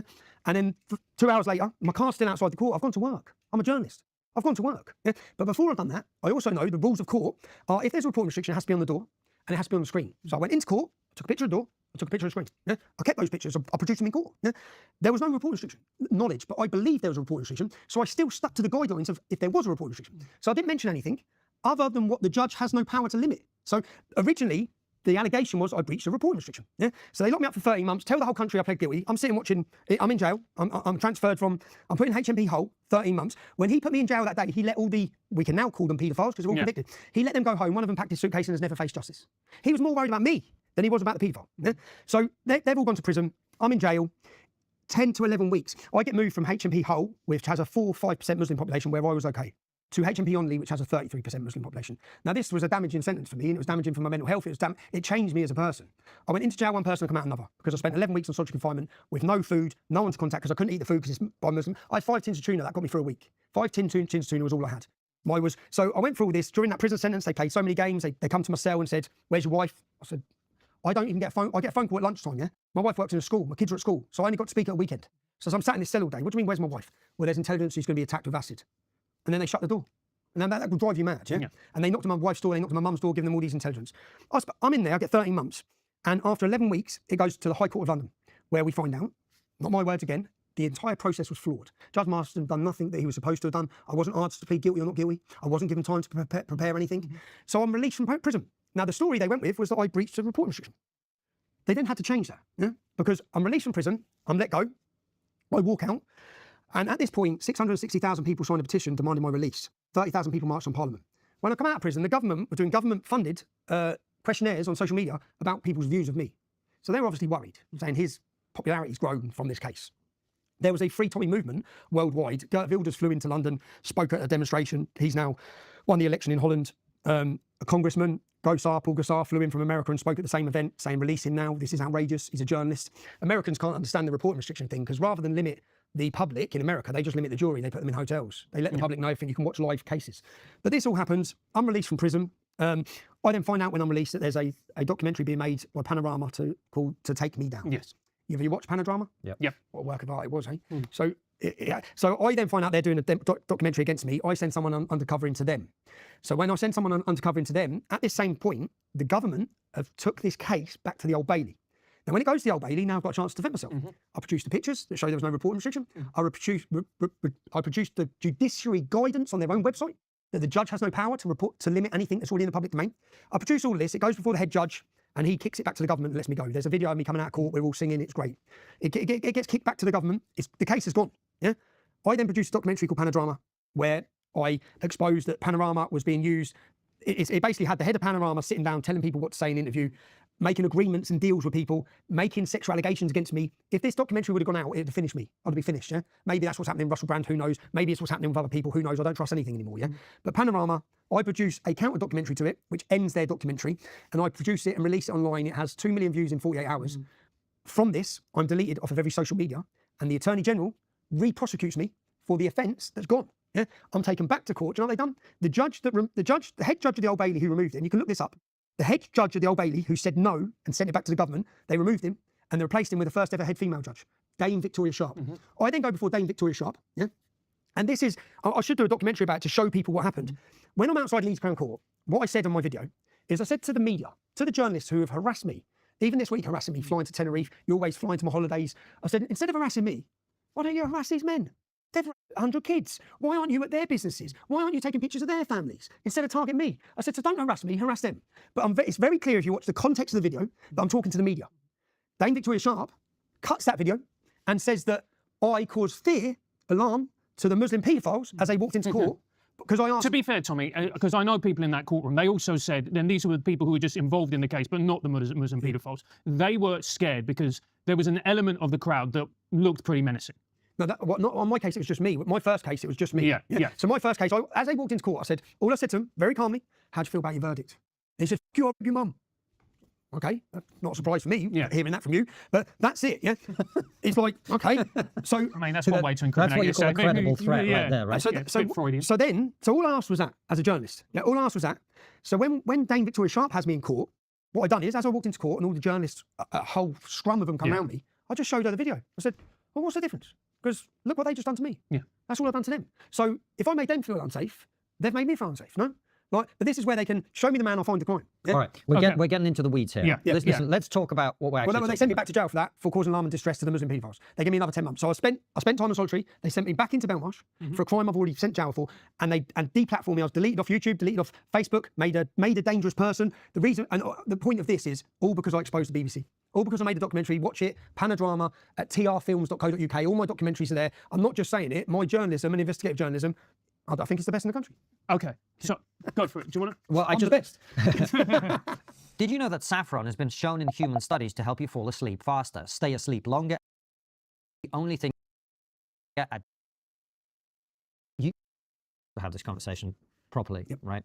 Is you talk about the fact that you're a very smart guy. I can tell, very smart. We've sat across from some of the most intelligent people in the world. You're a smart guy, right? But you were not educated. You just had experiences when you were growing up. Is that fair to say, right? That's fair to say. So you know this, you've seen that, you've seen this happen to your cousin. All of these things are going on. You experience things.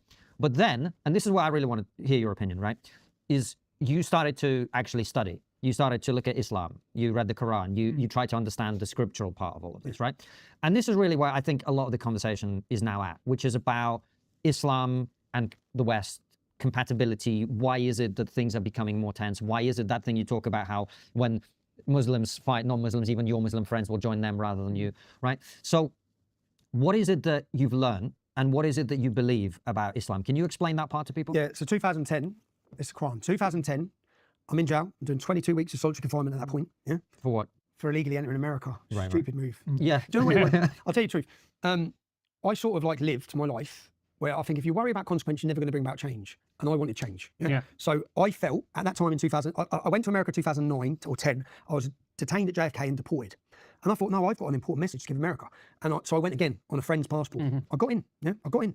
And I gave a speech called A Warning to America. And what I've always said is, I wish someone come to my town 30 years ago and said, listen, this is what's going to happen unless you stop it.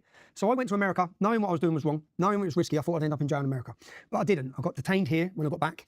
And I spent 22 weeks in solitary confinement. Now, a Muslim outreach... Mate, you know what? You're f***ing insane. You know that? Yeah. Like, From what I've seen of American prison, that is not a place you want to go to No, voluntarily. but you know, crazily, I thought at the time, remember, we began the English Defence League, I'm a deep thinker, yeah? Yeah. I believe this country's in danger. And agree with I believe my children are in danger.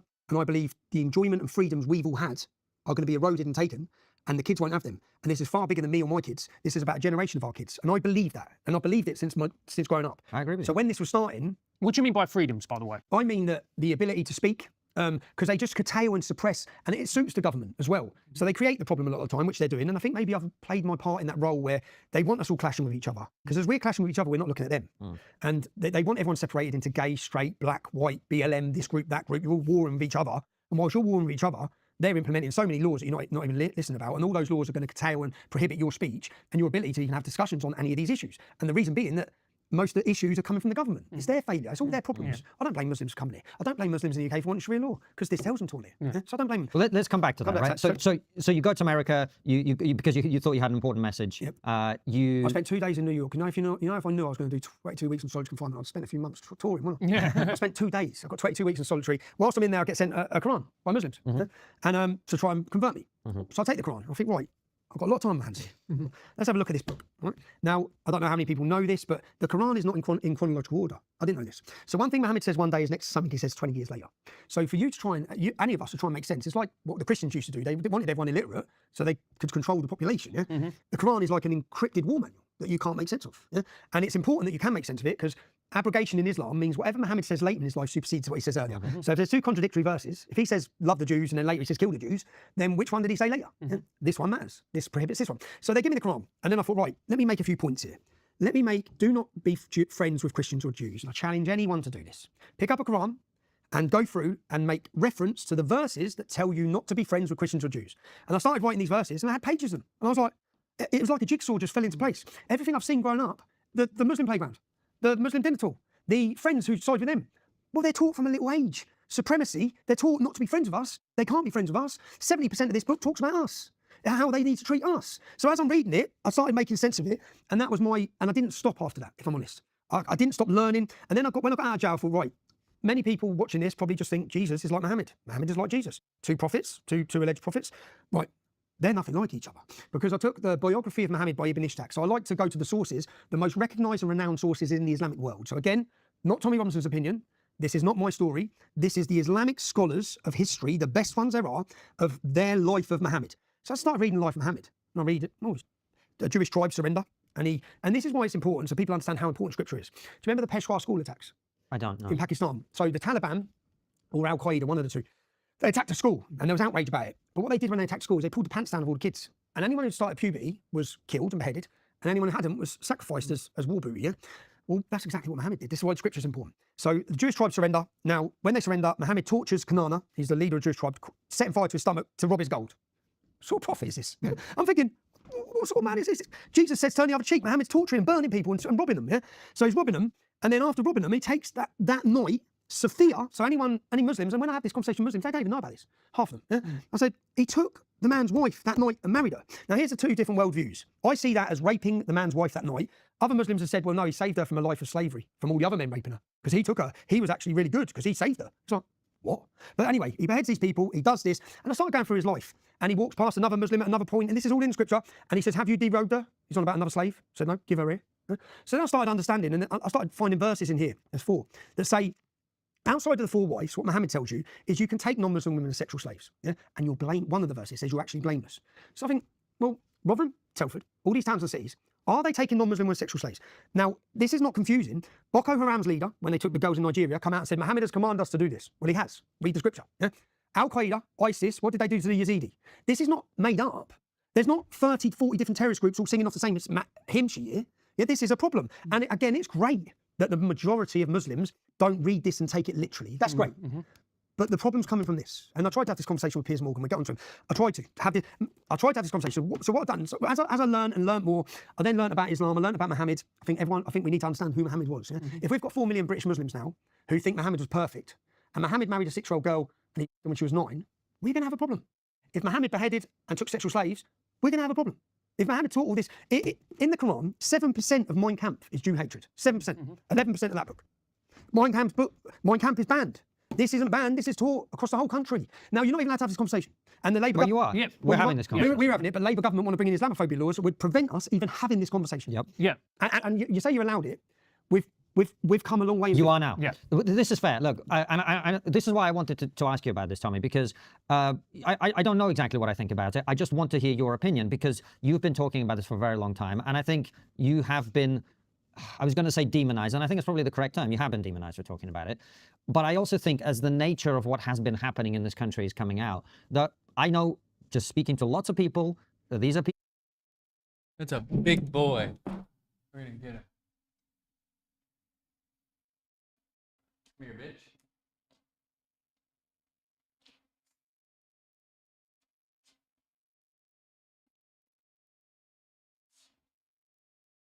Damn it. You got away.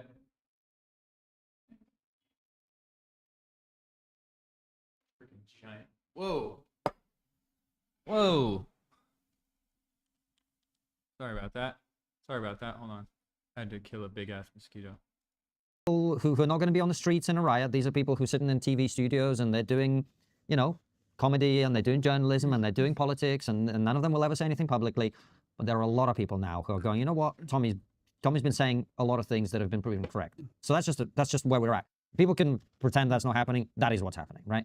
But what I'm trying to understand is what it is that you're saying, because one of the things that I don't understand, genuinely don't understand, is where we go from here, right? What is it that you think we ought to do? Because what you're saying, correct me if any of this is not your view, right? What you're really saying is Islamic doctrine is divisive and hateful towards non-Muslims, and it is about domination, right? And it's incompatible with Western freedom and democracy. And it's incompatible with Western freedom and democracy, which is where I think a lot of people's concern with that message is, for the simple reason of like, well, what do we do? That's the point. Is that a fair question? If we accept this, if you accept we're right, what the hell are you going to do? Right. Because you've got 4 million Muslims here. Yeah. So we're going to do. And not just got 4 million Muslims, but you've got Saudi and Qatar own half the capital city. The money is embedded in the nation. Qatar has spent £750 million. Qatar that houses Hamas. Qatar has spent £750 million radicalising Muslims across Europe. They've messed up the whole of France. Yeah? To be fair, Tommy, Qatar and Saudi are two very different states. They are, because Saudi under the new king Yeah. are actually becoming quite progressive and actually trying to deal with some of these. And the UAE, Yeah, right? and the UAE. So this And is, the UAE, yeah.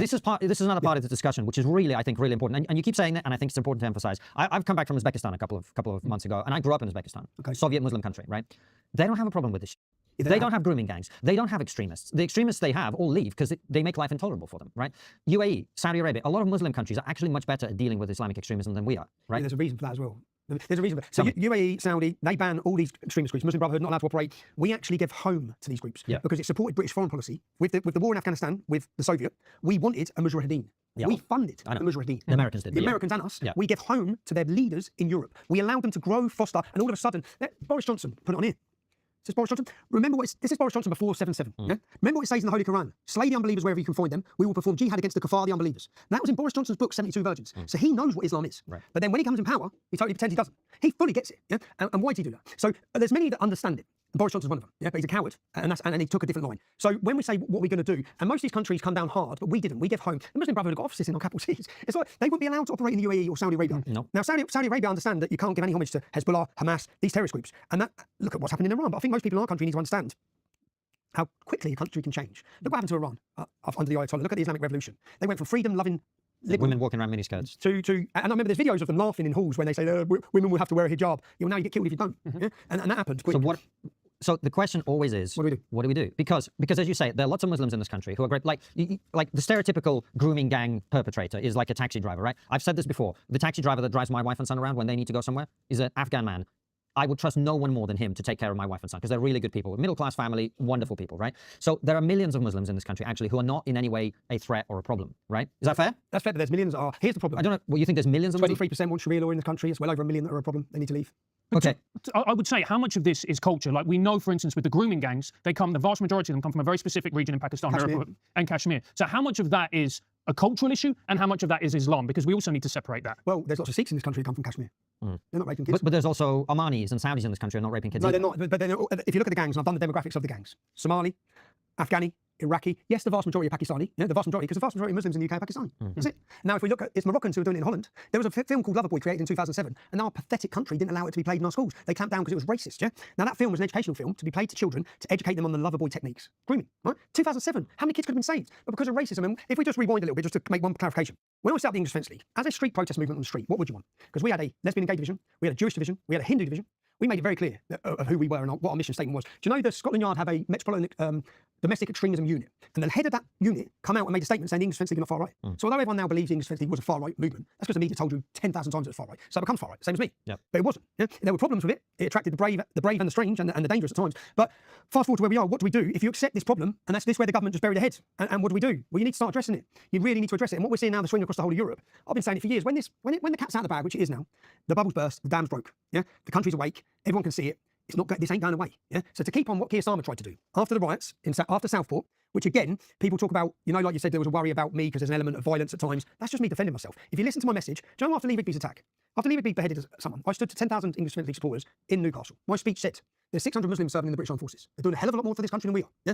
If you abuse a Muslim woman walking down the street, you're a coward. Smash up a mosque, you're a fucking moron. Yeah? So my message has always been this. Yeah? Now that doesn't excuse that there's been problems because there's a level of aggression and anger in this country which has been simmered and underneath and boiling for decades. And at times it's come up. So how do you do that? You need to harness it and channel it. When the riots went in the Southport, I made it very clear. I made videos, and the reason why I made videos is because I was worried for those young men. Yeah, because I understand their anger. Because 20 years ago, I put on a balaclava. Yeah? I run through the streets of Luton. So I get what you're doing. But there's a better way than that. Yeah? And which is what? Which is, so I remember making a video saying, where are the men? Get those kids masks off their faces, because they're all kids. When I was watching the trouble going on, they're just young kids, they're going to ruin their whole lives. They're going to get put in jail. And they're angry. I believe they are justifiably angry. Yeah? That's what I believe. That level of anger, if we look at where the protests were, Hull, is it Hull or Hartlepool? Hartlepool, Hull, one of them.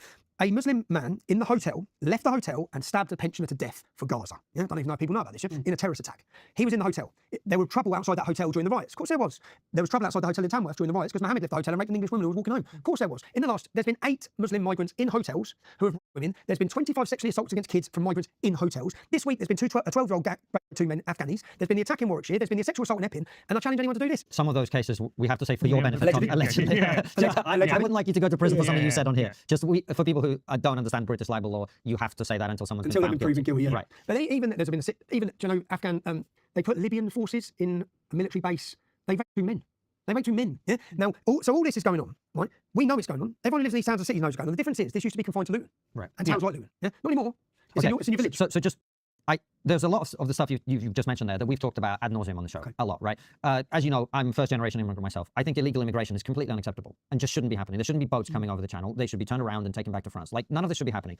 We shouldn't be putting people up in hotels at the taxpayers' expense. We should be, if you want to have asylum, you process them outside of the country. They can stop that like that. Of course they could. And I think it's a balls problem. It's not, we don't know how to do it. We don't have the balls to do it, right? Yeah, they will have the balls when they see the public opinion. Exactly.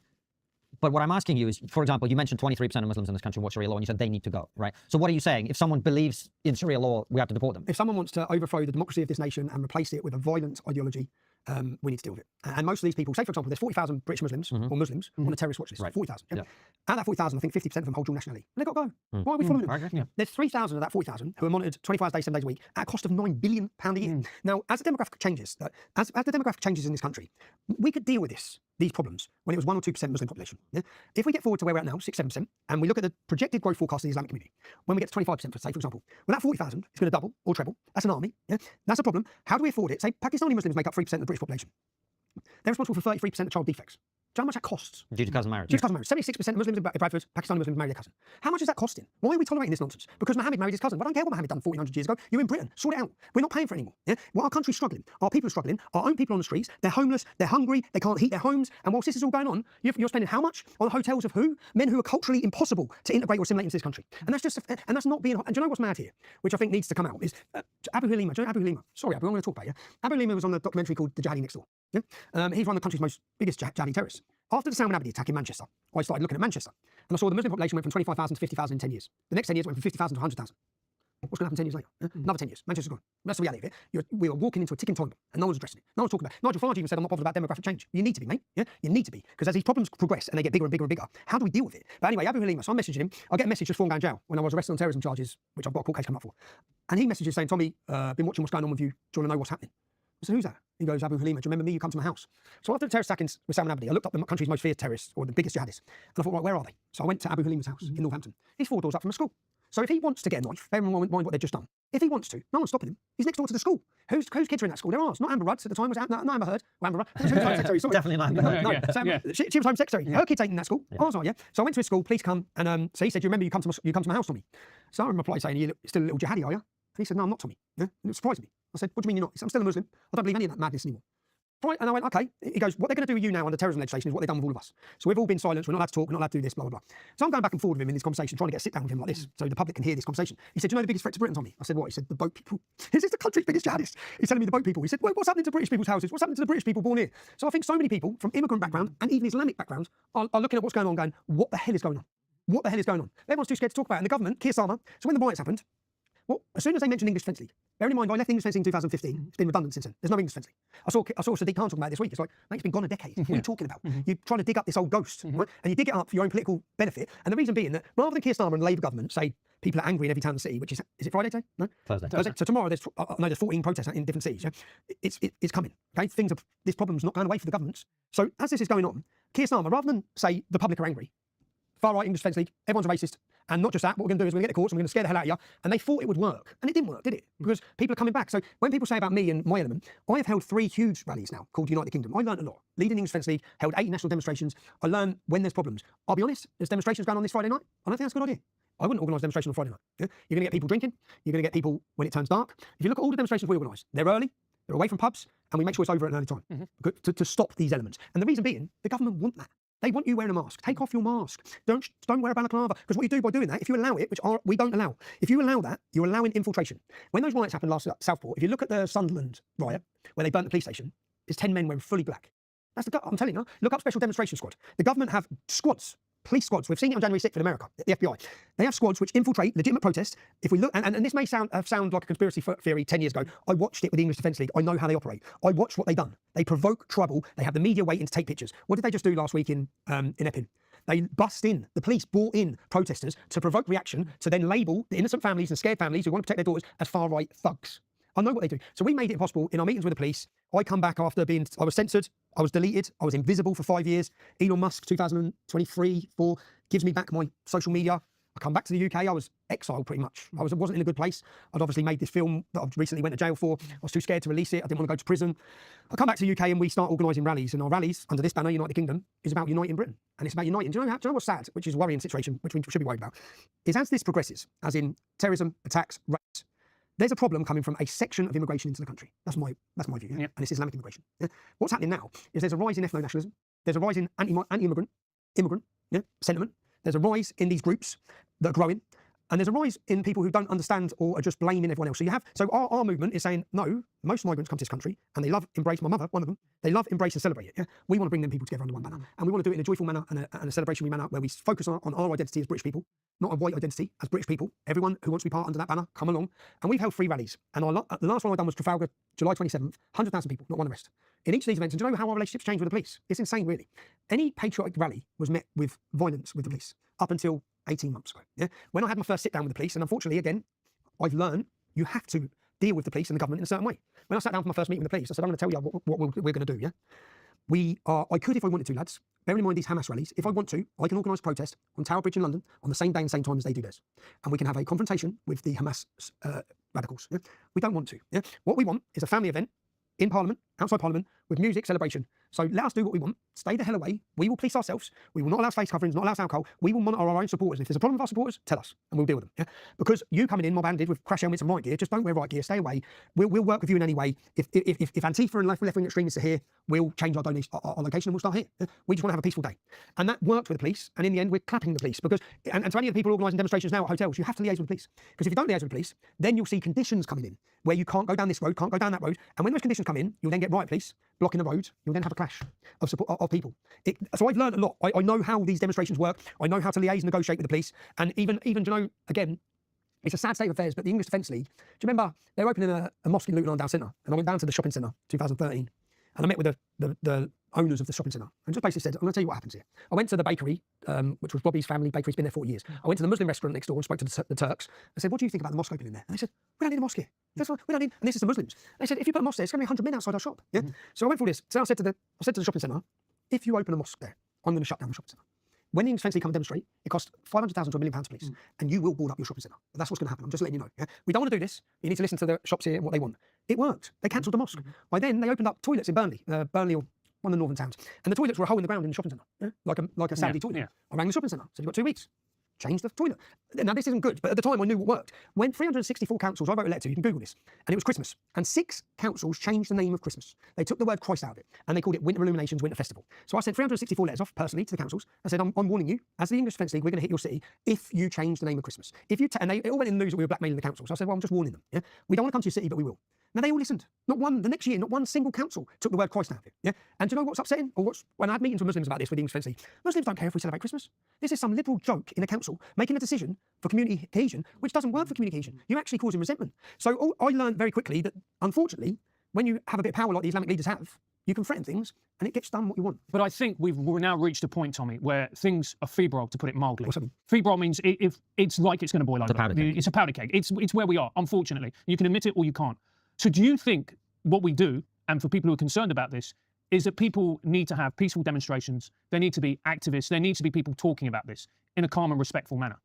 Totally. I think that, again, which is what we're planning on doing September 13th, I think we're going to have 500,000 to 1 million people. I think it's going to be the biggest patriotic gathering this country's ever seen. Yeah? And our diversity of our crowd and the demographic of our support base is totally changed. It's mainstream. Yeah? Whereas they had us as a fringe element, they had us, yeah?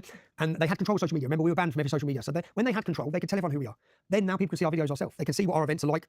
They can see what the gatherings are like. I'm worried, and I think the government should be worried, and the country should be worried about the mood of the nation. Because the mood of the nation is people had enough. People ain't going to be silenced anymore. When you take away the freedom of an English man or woman's children to walk the street, which is what's happened in Epping, they can't walk down the street in their school uniform. When you take that away, what do you expect is going to happen? And that's mirrored across every town and city in a minute. So if you ask the British public how they're feeling on safety, they don't feel safe. And whilst you don't feel safe, what Keir Starmer should have done after Southport is they should have come out as a government and said, we're listening, we understand the anger, right? Let's try and work together to stop this. But they didn't do that. They said, you're all racist, shut up. And what that's led to is where we're at now. 12 months later, you put a load of people in jail, you let criminals out, you locked up patriots, you murdered Peter Lynch, Lucy Connolly still... Some of them were racist, and there were riots which were unacceptable. Some of them were, but there were also Muslims rioting along the street. Agreed. And none of that was on the mainstream media. Yeah. Keir Starmer didn't mention it. Keir Starmer said, we're going to protect you, the Muslim community. It's like, well, no, hold on. It's our daughters who have been raped in every town and city. Why are you going to protect us? It's our daughters in every town and city who are being ganged, not Muslim girls. There's not one. Find me a case, anyone, of a group of non-Muslims raping a Muslim. Find me one case. Because the fact is, there's hundreds of thousands across this country. And when you even try and talk about it or get angry about it, you just need to shut up. You're far right, you're racist. Well, that doesn't wash anymore. That's not going to wash. People have had enough. People don't remain silent. But what's happening now is it's organic, which is good. I said I was going to go Epping the other week, didn't I? Yeah. Wrong move for me. Yeah. Wrong move for the people of Epping. Because if I went there, it's all about me, and it gives the government and the council and all the opposition the chance to diminish the local community's fears and put them under, which is what they've done after the riots. They put them under the bracket of far right, bracket of Tommy Robinson. They blamed me for the riots. They blamed me. I was calling for peace, calm, and non-violence, and they made out that I was the instigator of riots across the country when I wasn't even here. But I think that most people are sitting where we're sitting, as in something big is happening here. When I say the country's primed for revolution, it is. The mood of this nation. I've just, down the end of here, there's a petrol station with the Gregs. I had 2 people come up to me in that Gregs who were talking about September 13th. The level of feeling this country is, and the emotion and passion and fear that the public are having. When I see people, I remember I've gone through this 15 years. I've gone from being spat at, to being punched, to being hugged, to being embraced, to have my hand shaken. And that process is now where the country's at, where they're going to look, when the public realise the state of our nation, the safety of their children, the absolute destruction of our culture, our identity, and our future. Yeah? When they realise, they're going to look at who's to blame. And they're going to look to the politicians, and they're going to look to the journalists. They're going to look at who lied, and they're going to look at who told the truth. And that's why I'll talk about Katie Hopkins. Katie Hopkins had to flee Britain 4 years ago. Yeah? She was hated. She now comes back. I walk the streets with her. She gets a hero's reception. Because people see that some people, it doesn't mean anyone's perfect. Same with me. It means I made mistakes. People accept my flaws. Yeah? But we told the truth. We stood on principle and continued, regardless of their threats, their intimidation, their silence. And I don't blame people who are sitting out there who are scared to talk. You should be scared to talk, because we don't have free speech. We don't live. How many people do you hear say we live in a free country? No one anymore. Everyone knows we don't. They're locking you up. I haven't heard that phrase for years. No. See, I remember when I came to this country, I was a boy, right? And that's what I thought. That's what I thought Britain was. That's what I thought the West was. And people would use that phrase. And in fact, I remember kids would tease me for being Russian, right? And I'd be like, shut up. And they'd be like, it's a free country. No one says it anymore. No one. Not to anyone say it. You see what you just said. Up until 2009, when I started my activism, I thought I lived in a country with free speech. And then I realised, well, this country doesn't exist. And I'll give you an example. I was just arrested for this GBH Section 18 to do with the gentleman. When I was arrested, I was detained and questioned and arrested for 3 tweets. One of the tweets I was arrested for was sharing a Daily Mail article. Yeah? Now, what they said is, they're basically trying to say, have you got qualifications as mainstream journalism? So I said, no. And then, so my solicitor said, well, all he's done is share what the Daily Mail said. And then they said, the Daily Mail are protected because recognised media are protected by this law. You're not. So I was like, well, I've shared something that's factual from the Daily Mail, but you're going to arrest me for it. And they arrested me for that, and also sharing a Palestinian flag that said Hamas, Palestine, fuck Islam, and I shared it and just said this. I've been arrested for that. We don't live in a free country. Now, I wouldn't mind, but they weren't arresting people calling for jihad. This two-tier level of policing, they're not arresting. It's like hate speech laws are not there to prevent hate. They're there to shut us up. And one level's being shut up, and the other level get amplified opportunity to promote their hate and intolerance. If they want to implement real hate speech laws, this would be banned. The Quran will be banned tomorrow because there's 100 verses in there that call for violence. Lots of books will be banned. You can buy Mein Kampf. But that's banned. Okay, you can buy Mein Kampf. I thought you were going to put it out there, Tom. You can buy Mein Kampf, but these 3 books are banned by Amazon. Yeah, this is just my life story. This is not my opinion. This is the Quran, and what this Quran does. Do you know the term Islam is a religion of peace? I've heard that. Yes. But no one had ever said it until George W. Bush. We sat for months trying to find, historically, figures, military, religious, political, that ever said Islam was religion of peace. And all you'll find is Islamic leaders saying, no, it's a war manual. It's warrior manual. Yeah? So that lie, which was told by George W. Bush, is now just repeated as some sort of fact. But these books are all banned by Amazon. As you just said, you can buy Hitler's book. So how can you ban? There's nothing hatred in these. But you're literally burning books now. And you're burning books that challenge your failures again. And what is the demographical change to this nation? And what does it look like? So as anyone watching this, okay, 5-6% of the country are from the Islamic background. Look at the mayhem. From 5-6%. What do you actually think it's going to be like at 20%? This isn't fear-mongering. We've got a duty as English men and women to protect this country and protect our kids. And everyone's seen what's happened since October 7th. It's accelerated. Well, what are we going to do? Because unfortunately, a lot of the groups that were for harmony are actually calling for the obliteration of an entire state of people.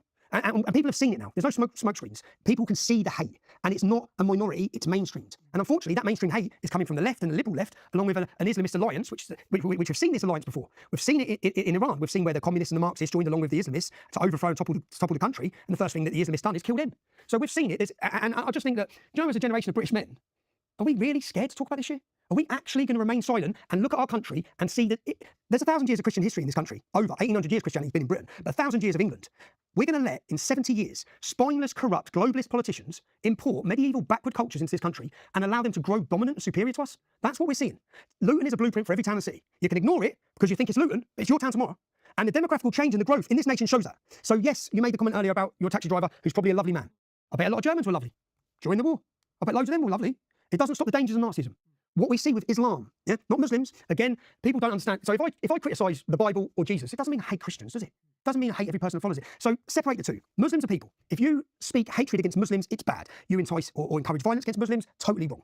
Your God-given right is to look at this book as an Englishman and say, what does this bring? It's a book. It's my right to look at Muhammad's life and say having sex with children is pretty wrong, though. Yeah? You're not really a moral compass that we should be following. In fact, we shouldn't be following you. Do you know my local politician, Gavin Suker?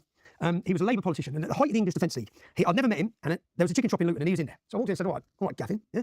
You held a Celebrate Muhammad Day at Parliament. He said, yeah. I said, what do you know about Muhammad? What do you actually know about him? He goes, well, no, Muslims respect him. I said, okay, well, Nazis respect Hitler. Well, celebrate Hitler, shall we? What do you know about him? And he just looked gobsmacked. You don't know anything, do you? You don't know anything about him. Yet here you are pandering. It's like Jess Phillips basically sitting on her knees in a mosque. It's mental. The level of absurdity, appeasement, cowardice from those politicians. We've got 650 politicians in Parliament, and not one of them's ever spoke about Islam. Since Churchill and Gladstone, no one in that House of Parliament, bearing in mind the jihad attacks, think about Manchester, think about 7/7, think about Lee Rigby, we've had all these attacks. But it's worse than that, man. It's worse than that. One of their colleagues was killed by an Islamist. So David Ames, do you remember this? Oh yeah, but the public probably don't even know who he is. Because all the MPs stood up. Do you remember what they talked about in the House of Commons? Probably Islamophobia. No, they talked about online hate. We got to crack down on their colleague has just been murdered by an Islamist. Somalian jihadist, right? Murdered by an Islamist in a surgery, in a constituency surgery, i.e. the thing that they all go and do. And his family is still trying to fight. They're still trying to get his whole family is still trying to fight. His daughter. His daughter is still trying to fight against a system that. Do you know why they can't have that conversation again? I can tell you why, because I speak to them. They're all terrified. And by the way, like you said, they're not wrong. They're not wrong to be terrified. The problem is they're terrified, but we're not anymore. I don't think the public is terrified. Public are not terrified anymore. Right. And it's like, you put us in prison. Yeah, well, that didn't work, did it, mate? You know what I mean? That doesn't work. Okay? That doesn't work. And it doesn't work because once there's a reality that the country is at stake, that the entire Christian nation, that the entire population and culture and identity and children's future is at stake, we don't care about you putting us in jail. Yeah? Because, these are an argument I had with my ex-wife so many times. Yeah? She's like, just shut up. What about the kids? I said, this ain't about the kids. What about their kids? I mean, it is about the kids. Yeah, it is. But what I mean is, she's like, just shut up to make sure our kids have a say. I said, okay, but what about when they have kids? Yeah. And they're a minority. I know what it's like to be a minority in Islam. I've seen it my whole life. I know what it's like. Go ask the Christians in Afghanistan. Go ask the Christians in Iraq. Go ask them in Syria right now. Go and ask the Druze. Go and ask them what's happening. You can't because they're dead. And they're all dead or getting killed. And the thing to remember about this is, we say these names, but these victims are real. Like I knew Sir David Ames. He's a big West Ham fan. I met him a few times at West Ham. He was a lovely man. And nothing changed after his death. Yeah, he was a fantastic MP, and he was a wonderful constituency MP. He was murdered. I remember I was in shock. I didn't know him that well. I met him 2 or 3 times, but he was a lovely man. Had lunch with him. And then I just saw people, just his colleagues. He gets murdered. We've got to stop Tommy Robinson. Well, we talk about online hate, and I'm just going, this is cowardice of the worst sort. An innocent man dies who is your friend and colleague, and you do nothing. That is an abdication of responsibility. I've never actually spoken about this, but it made me feel physically sick. It made me feel physically sick, and it actually changed a lot of my opinions because I saw firsthand the cowardice. Because it's very different when you've never met. You know, you say names, and there's a part of you that finds it. You can empathise, but you can't sympathise because you're not there. But when he was murdered, and bear in mind, this was just someone I used to sit with and have the occasional lunch with 2 or 3 times, and we'd talk about West Ham, and he'd tell me about the glory days of, you know, the 1970s of West Ham, and, you know, Billy Bonds and all this. And then I saw like the way they just didn't even talk about him. Do you know that feeling you're feeling? Yeah. In every town and city, that's our daughters. Yeah. So these attacks, I'll explain. There's a Tom Costello. He got the best grades. He went to a private school, got the best grades at Oxford University, and he's a journalist. And he'd done a documentary on me. And I said, come spend time with me in Luton. We're at the local estate and we're at the pub. And when you walk anywhere here, everyone knows each other. So everyone's hugging, embracing. And when we sat down, he goes, I haven't got this. I've never had this. I said, what? He goes, the community. You all know each other. Everyone loves each other. Everyone's hugging. Because I said, he's gone private school. Then he's gone to university. And then he's gone to a new town. He doesn't know everyone. I said, so you see what you've just seen there, Tom? He said, yeah. I said, so say when Sarah is raped by migrants, do you understand how all of us are feeling it? Yeah. Do you get how we're all raging about this? Yeah. So that sense of feeling, when we talk about the moral cowardice, let's look at Piers Morgan, for example. Yeah. Piers Morgan was in charge of Daily Mirror. Are we going to pretend that he didn't know about grooming gangs? Are we going to pretend the head of Daily Mirror at the height of the grooming scandal? We know Andrew Norfolk knew because he says he knew. Yeah. We know the government knew. We know politicians knew. We know the police knew. Let's not. Piers Morgan knew. They all knew. And what did they do? They shut us down. They shut down the debate, trying to be morally virtue for everyone. Like, we're not like this. It's like most people now. I look at the same people who shut me down now are all trying to be as loud as they can about what happened to the victims. It's like, you knew what was happening. You're trying to rewrite history here. These people, you're trying to rewrite history. You knew. Certainly Piers Morgan, the head of a media outlet, knew. I understand how some people in different backgrounds and living in different towns and cities or villages were not aware, but everyone in our towns knew. We all knew. So that feeling you get there, and so people say, I've got to know survivors, families. I look at some of them. I look at Sammy Woodhouse, and I don't know if you had Sammy on. No, not yet. No, You should get her on, because I look at her. We've had a number of survivors. Yeah, but I look at her and think, how the hell? She stayed in Rotherham. Have you had Raj Mir on? The Muslim lad from Oldham? No. Oh, mate, he's like a warrior. I'm like against he's Pakistanis. He's like a warrior, because I know what it's like trying to talk about these issues, and I'm a man. Yeah, and as you said, I don't mind a punch up. I'm a man, but I'm not really up for backing down to them. Yeah. But I look at some people like that. Sammy Woodhouse, single parent, taking on the Rotherham gangs, still saying live in the same area. The threats she must have faced, the threats her family must have faced. I look at Raj Mir, and he's in the community, and he's exposing all of them. He's exposing all the corruption in Oldham Council from the Labour Party and the grooming gangs, everything. So I look at these people and think none of them have had any recognition, or none of them have had any support. None of them. None of them. Do you know what they've done? So there's a group called Sikh Awareness Society. You should have him on, Mohan Singh. Yeah? So they're a charity. So when I started the English Defence League, we sort of formed a relationship with the Sikh community to try and, I'd say, understand each other. So there was racist attacks against Sikh schools down in Essex by young white kids shouting EDL. I'd go down. They'd ring me and say, can you come down? There's problems with kids. So I'd go down to the estate. There'd be 50 kids there. I'd walk over. They're like, Tommy Robinson. I said, what's going on with the school? And they said, they're all terrorists. I said, no, they're terrorists. They're the best immigrants this country's ever had. Sikhs. They're for 88,000. It's education. I'm going through it all of them. And then I spent time travelling around to Sikh temples and Hindu temples, watching their education program. They do an education, so they get all the girls and all the sisters, and they hold a seminar. And they've been doing this for decades. Yeah? And the women sit down and they show them how the grooming gangs operate. And I remember, mate, I spent like a couple of years we were going around, and my mate pulled me out after, who was filming with us. He said, what do you think of this? I said, this is brilliant for the Sikhs, brilliant for the Hindus. Who's doing this for us? Who's educating the white working class children and women and sisters and mothers on how to stop these gangs? You're not even allowed to have a conversation. Do you know how much criticism Sikh Awareness faced? Because it was only till Rotherham. When Rotherham come out, a lot changed, because then they realised we're telling the truth. They realised they're telling the truth. But the Sikh Awareness and these groups were seen as hostile because of India's problems. They thought it was just they didn't like the Islamic community. And then when all this grooming come out, the funding went to the Muslim community, to taxi companies to report it. And it's like, you're funding the same they were the problem. So I just think the whole thing, and just the emotion you saw, I could see there, you're getting upset because it's someone you know. Yeah, I knew. You knew, yeah. We know these girls. Yeah. So that level of emotion, I'd say it's what drives me half the time. Because I think, no. Do you know these girls? I've done a 5-part series called The Brim. We're on to episode 6. I'd love to be able to finish it without all this police nonsense. We're on to episode 6. That 5-part series, if anyone wants to watch it, go to trfilms.co.uk. We investigate the gangs. When we investigate the gangs, I sit down with 12 to 18 survivors, and we heard their story. And there's a team behind me, so I get the credit of the documentary, but there's a team of volunteers who, we've done a police-style investigation.